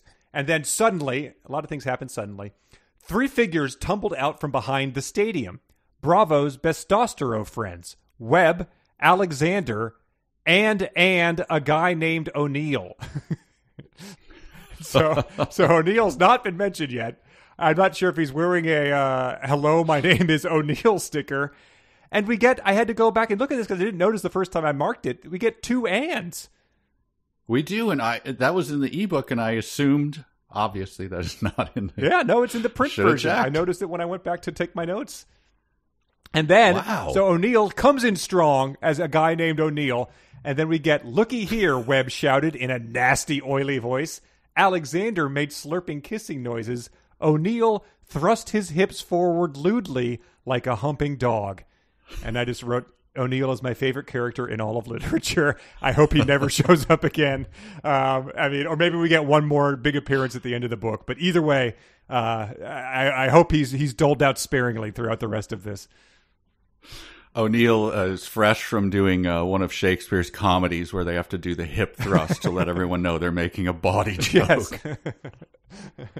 Yeah, I hope he's wearing like a frilled collar or something like that. That would make it even better. O'Neill. But that's, why did we get O'Neill when we had the 2 toadies? Webb and Alexander? That's the established number of toadies. Wow. I don't know. Maybe they did a Kickstarter and it was get your name in the book for fund the book for $100 or something. But the madness continues. So they go to, and man, this chapter, I'm just going to make the blanket statement. This chapter could have left way, way earlier for me. Yeah, absolutely. I'm looking at the amount of notes I have, and it's like, for what happened in here? Oh my God. This is the War of Words. That's what WoW is. Yep. You have to have an acronym for everything. So this is debate class. Yes. Hosted by, what is this thing? It's a half seal, half man or something. Yeah, it's Guru Von Migallo, which is great. We get that introduction because Chaste has turned his Arpressa and said, yesterday in the E, I heard some older Bellas say that someone named Matt Joe Von Migallo teaches this class. Von Migallo. She stretched the name out like taffy. I'm calling firsties, so all you chicks better Lego my Migallo. Yeah, Chaste, settle down. So she's she's been to classes where the gurus so far have been an enormous hand, a woman with spaghetti hair, a 3/4 man, 1/4 woman, Mr. Fantastic. But she's got a good feeling about this guy being a stereotypical hunk based on his name. Well, reality sometimes doesn't meet your expectations. Here comes Von Migallo. Yeah, she's essentially Kim Cattrall, right, in Sex and the City here. Yes. A troll of a man entered. He was balding on the left side of his head, and he walked. I don't know why. And he walked like a seal scoots when on land. That. I feel like there were a paragraph left out of description of what. Right, yes. That's all you need to know. I mean, you've covered the bases here. Who was balding here. on the left side of his head and walked like a seal scoots when on land. So obviously dragging his lower half of his body around. I guess so. It was very hard for me to capture, to picture what that was supposed to be. Well, let it come into focus. And upon seeing him, the Von Migallo Kim Cattrall disappears from Chaste's mouth. She says, "Oh, mega hell no!" She yelled. So the guy is probably like, "What? I'm just as God made me." Yes. But the troll man was dressed impeccably.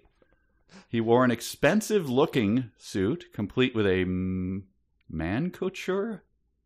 I don't know what that is. Ascot and freshly shined chestnut brown boots. He ignored Chaste's remarks and looked cagily around the room. Everyone is here. Yep, yep. Very good, very good. And the yep, yep becomes his catchphrase. He shares a catchphrase with Vanilla Ice. Who is this supposed to be? I mean, all I'm thinking is, Mad Eye Moody, type of thing. That stringy hair, walking with sort of a cane. I mean, not to keep harping on the Harry Potter comparisons, but if that's what we're supposed to take away, you know. I also loved how they went from calling him a troll of a man to just dropping all pretense and calling him the troll man. It was very funny. And are there any clues in that I'm missing in Matt Joe von Migallo? I did not understand Matt Joe, one word, camel cased. Yes. And is he megalomaniacal? But he's not really. I mean, he seems humble and sort of ashamed of his appearance. Very well, yes. Anyway. Yeah. That's just more horror tossed at us. We also had the horror of them walking into this room and a magnetized wall. Tookie felt a tugging sensation in the back of one of her right molars. Something dislodged from her tooth and shot out of her mouth before you could stop it. Clank, a piece of metal slammed against the wall. Tookie curled her tongue behind her back tooth. Sure enough, her filling was gone. So we're having, just like forcible, painful dentistry done. And, this is just the teeth dreams are sort of a common thing. I have them every now and then. But it's just another thing on my list of things that Modelland has in common with Infinite Jest, because they played a major role in that book as well.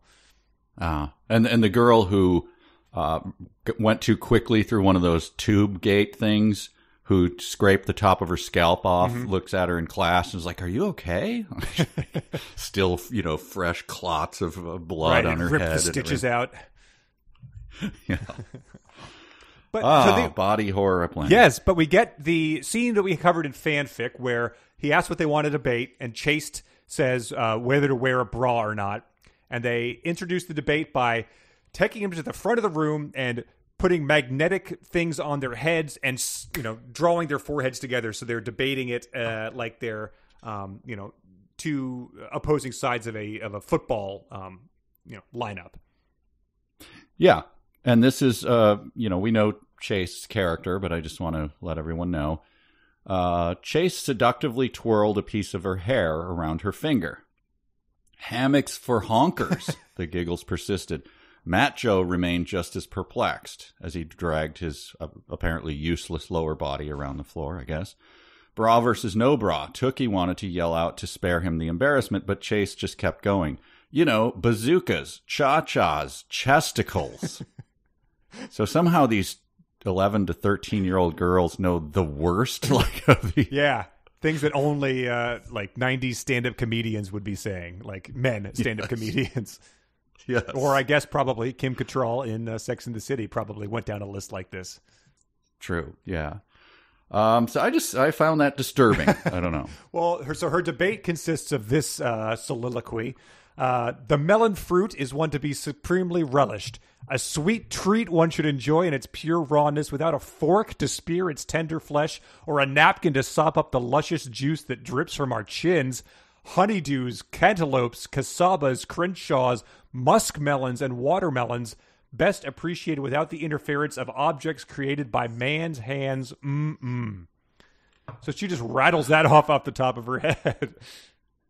What is wrong with her? I mean, it seems like the men writing woman awards type of things. Like it's hard to imagine. That's what it smacks up to me. It smacks of like a raunchy comedy from, before Me Too or anything, with like someone saying, like a 12-year-old saying that in class and the teacher going like, look, we got, and a boy saying that, obviously, like just, it's so, you want to send him to the psychologist's office, right? Or the confident, like, older brother character, like, is trying to teach like the younger kids, like the ways of the woman, and he pulls down, a blind, and then, has a pointer that he points to it, and he's like, cassabas, crenshaws, muskmelon, like that, yes. that listing. And then at the terms in the third act, of course, like, I'm a virgin. Right, okay, yep. But then Shiraz manages to best that speech, even though she cleared her throat, seeming a little knocked off her game. Then, as characters are wont to do in Modelland, she launched into a song. The boobies high and tight on me, My nobbies pert and firm agree, but forever young they will not be. No bra they'll snag with gravity. And so clearly by the end of that final line, the everyone is left. It cuts to the class. There's crickets chirping. Nope, the entire class launched into thunderous applause. Yep. The Moon People class, the entire class, all at once. Mm-hmm. Everyone launched into thunderous applause. And clearly, the teacher at this point, if he could drag himself up, if there's a desk anywhere, he could drag his body up to it and fumble for the phone and press the button to get security in there. Right. Have them removed. Drag me away like a polar bear since I'm a wounded seal. Yeah. But no, he's impressed with that. Yeah, he awards her the victory for whatever reason. Mm-hmm. They seemed virtually identical arguments, but he did point out that Chaste used the male perspective as her as from her argument. So I guess Chaste is just she sees things from beyond her own point of view, and you've got to admire that in a debate class, I would say. I guess, except it's not something she put on. She's got it there always. She's always like Beavis and Butthead, yes, ready to go at any time. So you'd think, given the little vignettes that have occurred, that this is over. As puzzling as it is, Tyra and Solord have gotten their joke in, and it's time to move on. Uh-huh. Oh my God, no! My God. Speaking your second beat thing is Seal is let in, kind of like The Fugitive, or she should have been let in on a pallet with the thing over her face, talking about fava beans and a nice Chianti or something. Yep. In a straitjacket with the words "ugly room" scrawled on it in black letters. I didn't know what this was about. Can you shed any light on this entire huge passage of the book? I can make it pretty quick, I think. Essentially, they've ruled that based on Seal's actions, whatever she's done, we still don't know what, she has to Billy Madison Modelland. She's returning to her roots to be, Persimmon paused dramatically, a first-year Bella. So she just has to go back and do all the classes all over again. Okay. And but she's already been in classes, right? So she's been hanging around, yeah. So she's Billy Madison, despite being Matthew McConaughey and Dazed and Confused, just hanging around the school that she graduated years earlier. Right. What's that guy's name? I don't. Oh, in the dang, I don't know. But the main big reveal, which is we're supposed to have a takeaway, in which either Chaste or Zarpessa makes snotty comments about, is that they take off her straitjacket and her uniform is too small. Yes, it's bursting at the seams. I guess if I went back and wore the same clothes I wore freshman year of high school, they probably would be too. So I'm not sure what the takeaway is here.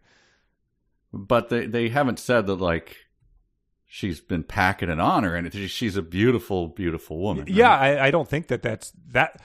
It again didn't know that. What's her name was, or Tookie was hideously deformed or whatever. I have not picked up that she's been, eating while she's been self-flagellating herself in a dungeon, but you never know. That's true. Yeah. And so at this point in time, Zarpessa says the famed Intoxabella is slumming it with us. And then Tookie can't resist anymore and says, "You're no stranger to slumming it yourself." We skipped over the part where it says that Zarpessa had stepped up her like mistreatment of Tookie. And it was like, yeah, they're pretty weak examples of it, but yes, she's saying like rude things to her, so she's really ramping things up. But it also hasn't she already forced her? She did something. She made her punch herself in the face or something. She used her centura to make Tookie's hand-drawn image on her bedspread attempt to strangle her, which I was like, well, that's that's attempted murder then, right? That's just not name calling and Chase like snickering like Beavis anymore. I guess what they left out is that she put a bunch of bars of soap into a pillowcase and then strapped her to the bed and beat her so there wouldn't be any bruises. Yeah, so their relationship has gotten much poorer in the past 3 weeks, but of course they end up having to debate each other. And their debate talk of it is whether you can be there are any other kinds of beauty or if just conventional beauty is the only one that matters. Yes, and this is where we get a very confusing character sketch for each. At least it was confusing to me about who was taking what side and what that exactly meant, and a lot of emotion poured into this, but still a lot of confusion on my part. Yeah. It's a 4-way debate. It's Seal, Tookie, Zarpessa. I don't remember who the fourth person was. It didn't really matter. But essentially, CL reads a poem yet again. And then Tookie argues that she says she's not beautiful and never will be. And CL gives the beauty can be many different things speech, which is, standard from this type of, Disney Channel type of show. And that's what causes Dylan to stand up and freak out, because she's like, don't waste any of my precious time with this nonsense. None of it, not a smidgen, not a drop of it, not a damn thing pertains to me, because she's so large is the point there. And she flees the class. Right. Can I read the poem that made Tookie feel the urge to cry and clap at the same time? Please. Her bound wrists prevented her from applauding, but apparently this is the same reaction. Thunderous applause would be. Got it. Okay, but this is a poem, so it's not a song, so I don't have to sing it. Perhaps perfection is your snout. Queen bees have stung your handsome pout. What lies within your cantankerous head? Infected hard pus in old black heads. Strength be with you, Pessa, as you fade, whilst the ULs dance upon your grave. Ugh. Are you feeling the urge to cry and clap at the same time? I like that in this world, poems have just the only type of poem is Shel Silverstein. Like, she's a world famous poet, and yet all she does is A-B rhyme schemes, straightforward stuff like that. There's no snapping, there's no inflection or anything. It just is what you'd write in third grade.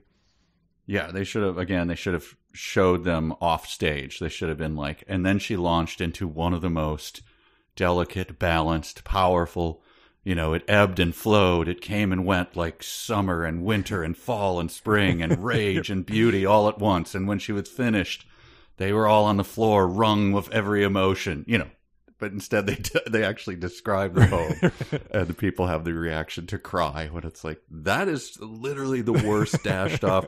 That is the equivalent of, my name is Mike, and I'm here to say. Yeah. I mean, please. Yeah, and they've been jumping around in time like nobody's business, so they clearly could be doing stuff like that. We just lost the read once in 4 days here.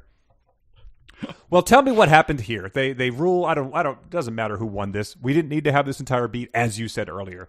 But as Dylan flees, they're concerned about chasing after her. And Matt Joe says, "Class is allowed to depart. I'll see you soon. But now I have to go make a special deposit." Yep. Ooh, Chase snickered. I can only imagine what kind of deposit he's talking about. Well, what is he talking about? I just have it here. I said that's what this book was missing is poop jokes. All right. And we're getting them to him, right? Yeah. I mean, it seems like it's a joke he's making, and then she just, she calls more attention to the fact that that's what he's saying. I guess so. I mean, he might as well have said, like, well, I got to go drop the deuce or something. She's like, I'd hate to oh, he already said it. Okay. Yeah, unless it's a more unholy type of bank he's depositing something into either. That's right. Like, oh, yeah, man, four-way head-to-head debates always get me going, especially when there's a poem reading in the middle of it. Oh, dear. Oh, dear. All right. Well. But, yeah, it ends with Dylan. They follow her into a hallway that smells strangely of wet fur. So, I mean, you have to throw up your hands at this point of the game, being like, sure, I guess, that's where the book is logically leading us, just musty-smelling hallways of wet fur. And then someone realizes where they are. Shiraz screams, "Catwalk corridor!" And that was when the first set of claws ripped into Tookie's flesh. All right, so she was still, I'm assuming the claws that ripped into her flesh, the blood pouring out of her mouth is mingling with the blood from the fresh wounds. Mm-hmm. Because of her tooth being the filling. Yeah, extracted. She's an awful pain. She needs a dentist right away, but she's suppressing that to go after her friend. Oh, and by the way, we passed over it, but so everybody got whatever metal was on their body was gouged out of them, taken, if they had a metal hip, it was torn from their hip socket. Pacemaker, you're lying there, you bled out in 10 seconds. Yes, and they stopped the magnet force, and all the stuff fell to the floor. The Likey sisters rushed to the sparkling pieces, pocketing them. So that is a little disturbing of, fillings coming out. Doesn't have a good track record with harvesting other people's fillings. Does not have a good connotation at all, and it's just like a terrible aside in this already horrible, horrible world. Yeah, there was a very aside that was like, they've been named like the fraud quad because they've been stealing things. All right, again, if you're going to pay that off, it's going to be really stupid when you did. Yes. All right, so then should we move on to 25 in the catwalk corridor? Catwalk corridor, yeah. And chapter 25 is titled One Biatch, which it just sounded to me like a bad George Thorogood draft. One bourbon, one biatch, and one beer. Maybe. Yes. I don't know. And I just said, most insane chapter yet? It's a short one, but I think it packs a lot in. It does. I don't know what to make of it. It reminded me of the, when the internet exploded over the Cats, the Cats remake. Mm-hmm. There was like 2 days where people were like, you have to see this. And this was long before this, obviously, but it is it's a cat-human book, or a chapter that I have to like picture it. And then all I could think of was those gross things. Yes. Yeah. I had trouble realizing what the deal was, but I don't think they're, bipedal cats. I think they are cats, but their faces are able at the same time to resemble the, not to get ahead of this, the Modelland students that they have been transformed from. Yeah, I think you pretty much just got ahead of it.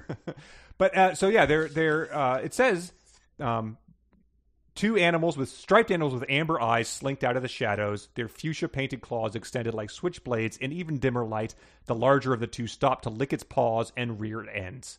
So I think they are just regular-sized cats, but it was no ordinary feline. Its face looked human. The cat stared at her and spoke. But before that, I just want to make sure you think I'm not exaggerating this.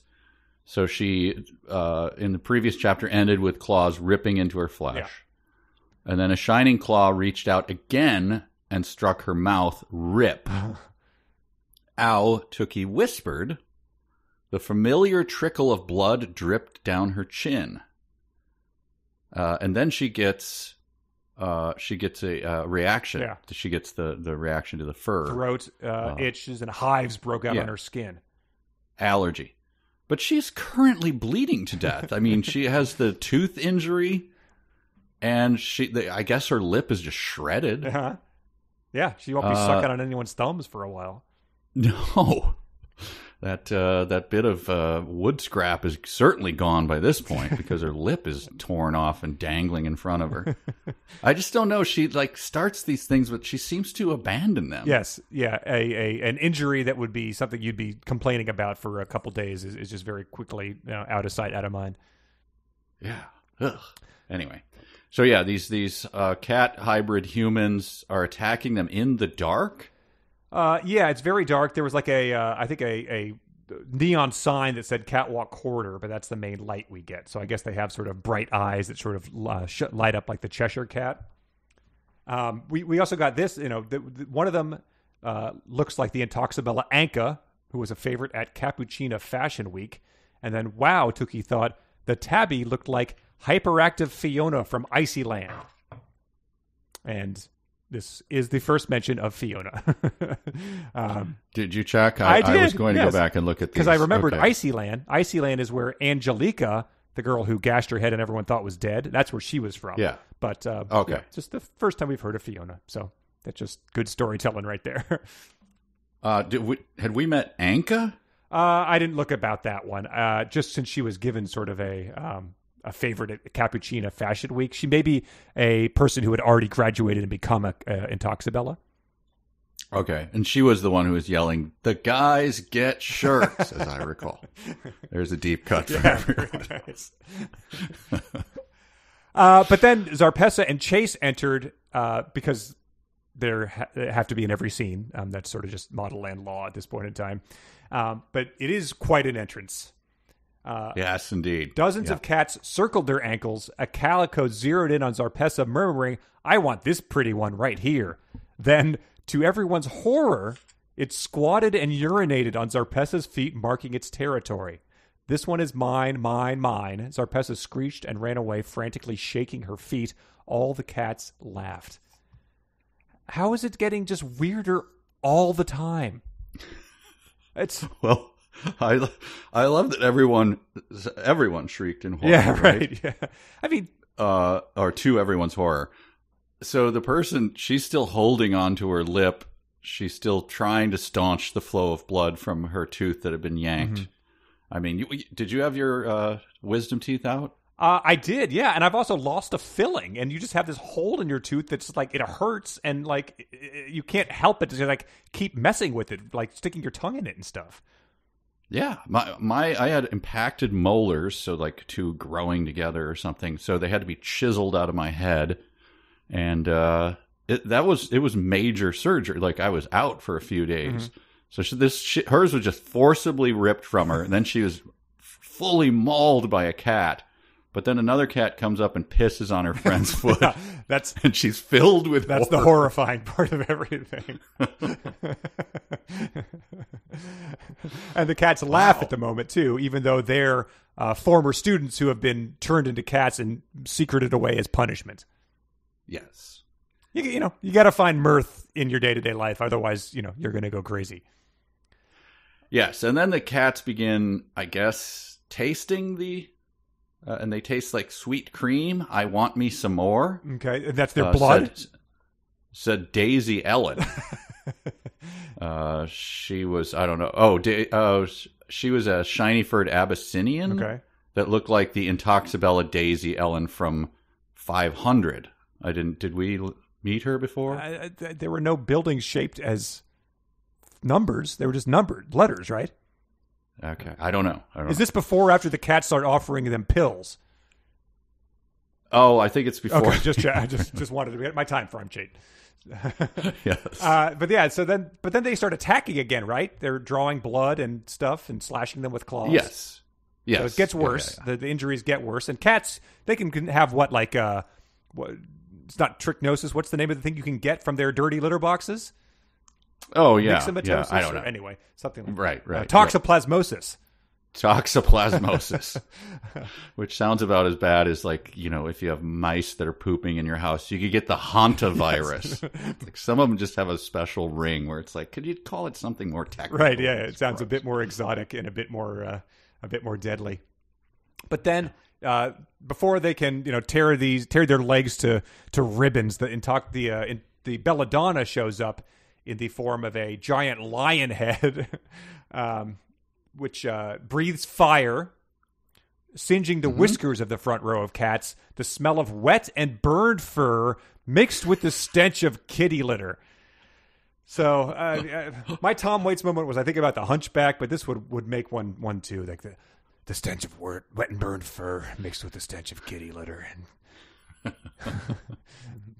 Norman tried to escape it by taking a walk, but his wife is following him in a monkey shit brown Camaro. "I used to see a prostitute with one arm who lived with a lot of cats.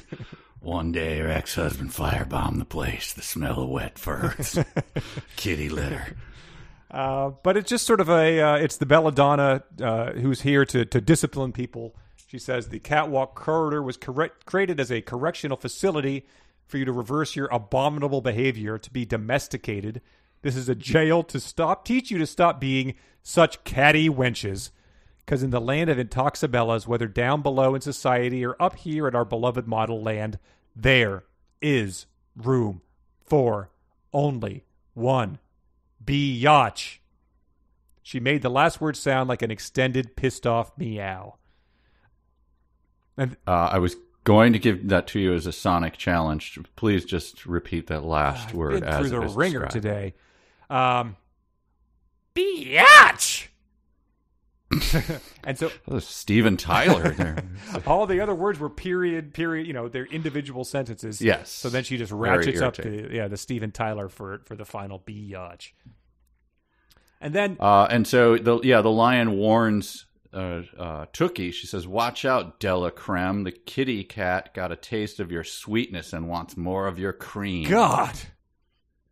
Can we just not say that about the 15-year-olds? It'd be lovely.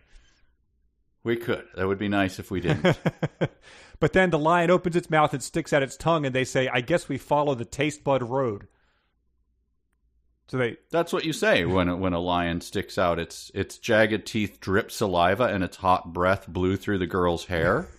Of course you say, "I guess we follow the taste bud road." Yeah, you sort of poorly do a twist on a Wizard of Oz quote. Yeah. But then they all walk in, they follow her into the throat of the lion, and emerge in the hallway of the D. And to her credit, Tookie sums it up very well. "What in the hell was that?" Tookie whispered. Yep. Note the date and the time, and Modelland has become self-aware. Yes, very much. Oh, man. It's, the last chapter to be more like that, quick hits like that with cats peeing on people's feet and then laughing about it. I think more like that and less fillings removed unwillingly and scooped up by little ghouls. Or hunky construction workers sticking their thumbs into little girls' mouths. Can we have far, far less of that, please? But more O'Neill humping. If that's what it takes to get him humping like a lewd dog, I don't know. Look, we had a lot of real in the real or fanfic, and not a single mention of O'Neill. It's very disappointing. Well, if O'Neill is not does not show his face next week in that segment, I'll have to issue everybody a firm settle down from my disappointed self. Can I just say that if O'Neill is like the last sentence of the book, if he's the last word of the book, I will send every one of our listeners $100 of my own money. It was O'Neill. The end. I'd like to thank. But if he's in the last sentence of the book in any way, it would be the greatest. It would all have been. Yes, I think so. I think I was watching something about the movie Replica, James Wynn, which in the last 10 minutes, the evil guy who's been making the replicas reveals that he also has a wine imprint called G Wine because his last name starts with G. And I think one of the comments was just if the rest of the movie just turns out to be him explaining his vineyard, that will make all of this movie worth it. O'Neill is that to me in this point in time in the book. Oh, like when the great Terry Silver was going to open karate studios all over the valley. Why wasn't the series about this? Why? All right. Well, lots of good stuff here, but I think it's time to read people's dumb sentences. A sentence begins with a capital letter. A capital letter is a letter that's big. A capital letter is not a small letter. A capital letter is big, big, big. A sentence ends with a period. So these are the dumb sentences of the week, many of them submitted by our Patreon listeners who support the podcast and make this worthwhile doing. They're at patreon.com/372pages. Please join them. It's lots of fun. We've got a very fun Meet the Authors coming up that I think will be a real treat with a talented improviser. And you get every episode early, among everything else. So thanks to everybody who supports us on there. So this will be the first time that an improviser plays an actual author. That should be a departure because we've had nothing but actual authors on. So this will be fun. Right. Here we go. This one is from Elizabeth. You intoxibellas have been in this incarcerated purgatory for an exponential amount of time and still behave like the savage animals I've turned you into. And her comments were, well, exponential amount of time makes no sense mathematically here. And how surprising that the savage animals you essentially created are acting like savage animals. Well, that very much makes sense. It seems like a weird punishment. This is from Hayden. This was, this was about the crew going on the journey. After them, none other than the hairy Abigail Good, her T-Dod head injury having healed, and her even hairier mother, who was appropriately named Harriet. And he says it's an underrepresented example of Kleining in writing, the self-approved quotes joke. Andrew submitted, as she brought another can to her mouth, it slipped out of her hands and plopped right into her oversized flower brooch. And he just said, I'm not sure how something falls into a brooch. I don't understand either. Oh, that moment I had circled, but I'm like, well, there's so much to talk about. Yeah, stuff goes into it like it's her refrigerator back at the thing, and I'm just like, I don't care. I can't care. He said, I'm thinking it's like a corsage, so it's just a pin and a bunch of flowers and no room to contain a can of whipped cream. I don't know. Janelle submitted, we've covered it, but I'm going to read it again just because it was a standout. You're now so hungry you could eat the ass out of a low-flying duck. If anyone wants to do a cartoon of that, I would... Oh, dear. Mike submitted, she didn't know whether to run and find a tissue or a bush to hide behind. And he said, well, since she was inside, I'd recommend the former. That's when she's looking out at Bravo from the window of the E-class. Yep. Mm-hmm. Steve submitted, we talked about this one, but pretty boy Cookie over Tookie and want her nookie. Shiraz said sexily to Tookie as they jogged away. And he said it was not only a dumb sentence worthy of Modelland, but also of My Immortal, which makes sense. My Immortal comes up a lot in sort of this, maybe it's just the setting since it is a Harry Potter ripoff, but the various rivals and stuff that Ebony had in that book.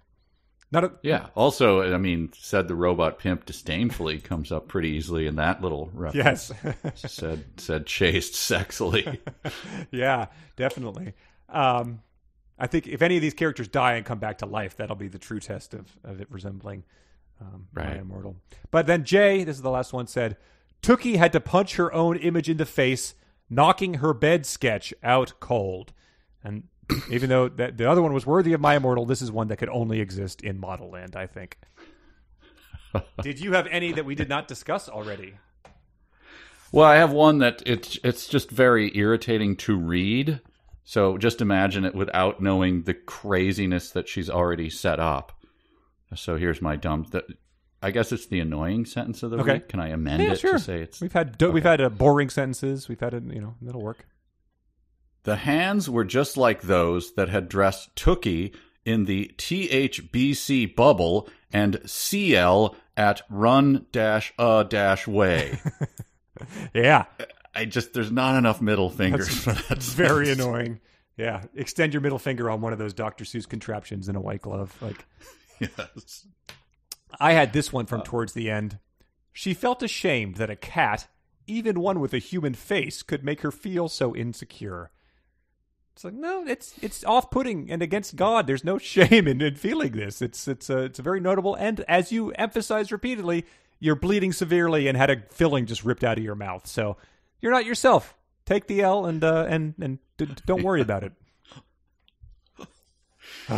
Wow. All right. Yeah. Well, let's do a couple emails before we sign off. We're going to the party. We're going to the game. We're going to the disco. All right. Emails from our listeners. We didn't do any last time. We'll just read a few here as we approach, once again, the past 2-hour mark of this podcast. This one's from Shimakaze. It makes sense that the person who coined the word smize for smiling with your eyes would be obsessed with eyes. But eyes are referred to around 600 times in this book. That's more than once per page on average. Then they say, eyes are described as, and there is a lengthy, I'm just going to read the beginning. Luminescent, illuminated, one green and one brown, 3 centimeter too far apart, green, mismatched, silver dollar-sized, aqua, sympathetic, golden brown, salted caramel, bright, intoxicating, hollow, terrified, terrifying, dark, blank, smoky, damn, good, glass, glassy, single color, hypnotizing, on and on and on. That's literally a fifth of what she submitted. Wow. I just looked down at the notes sitting here and I see the word I like 6 times. I didn't even realize. Then they had actions performed with eyes, including met, cut, locked, shut, rolled, spread, lowered, raised, opened, popped open, closed, averted, etc., etc., etc. That's about a quarter of what you submitted.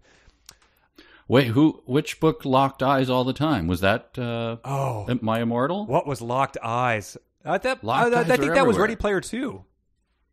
Ready Player 2, yes. Yeah, they were locking eyes constantly. Blind touch, nice. This one's from Brian. He says, I'm a very amateur writer, and one thing I'm constantly on the lookout for when I'm writing is my overuse of the word suddenly. I have conditioned myself so that if I now start typing it, I'll rewrite the sentence. As a result, when reading it, it tends to smack me in the face, and these last 2 readings have left my cheeks bruised. A quick search of the book shows 99 instances of the word suddenly, meaning something happens with suddenness on average every 5.8 page. The last couple of readings have really ramped it up, with the offending word showing up 6 times in chapter 13 and 18 and 5 in chapter 10. I will now suddenly end this email. I feel like we've talked about that before, but things just happen, right? Not everything is suddenly. Like, everything has to happen at some point in time. It's sudden only in some sort of from the perspective of a certain right. party has to be sudden. I guess things do happen sudden. I guess gradually a boat motor can start or something. I don't know. It's I think it's just meant to indicate that sort of cinematic startle type of thing. Smash cut. That's a thing I was told by a script guru. Never say that. And your script will be thrown in the garbage immediately. Well, I think, Smash I'm cut. sure we've all used suddenly before too, but I feel like we don't do a lot of telling people what not to do writing-wise on this podcast, but that seems like a good one to just sparingly. Use it sparingly. I used it a lot when I was talking about my favorite television show, Suddenly Susan. So it came up with all my friends quite a bit. I had a deep moment of pause when I was listening to Conan on his podcast talk to Desus and Mero, who's a late night show that I really enjoy.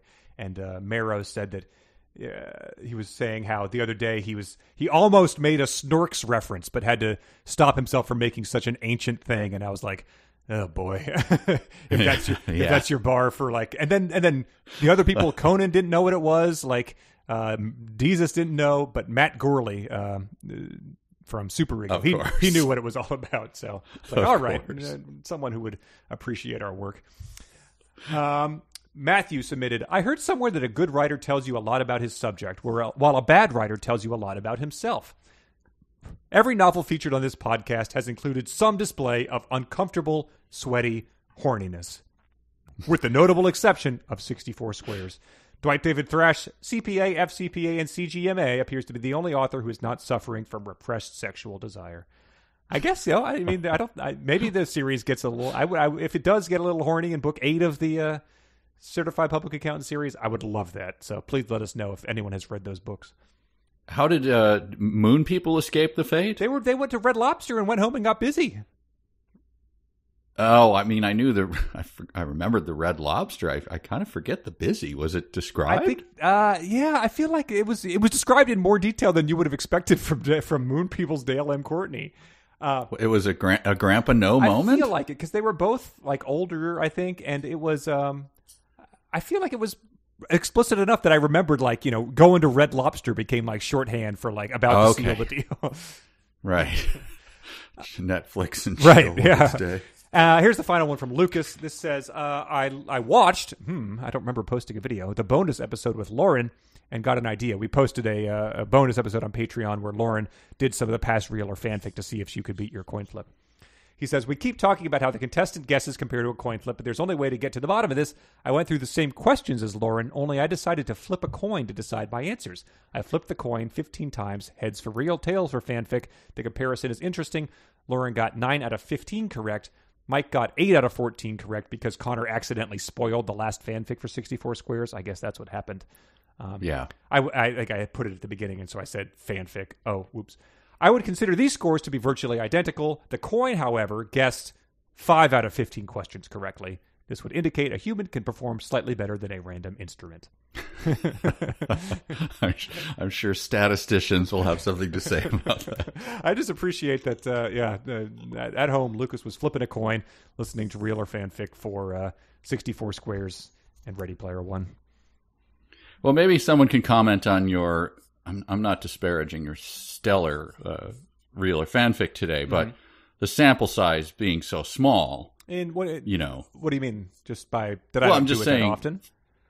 Yeah. Well, we could. I'm saying 5. Well, no, we could up it. I'm just saying. I just want the statistician's view of that. Okay. What would you say of a sample size?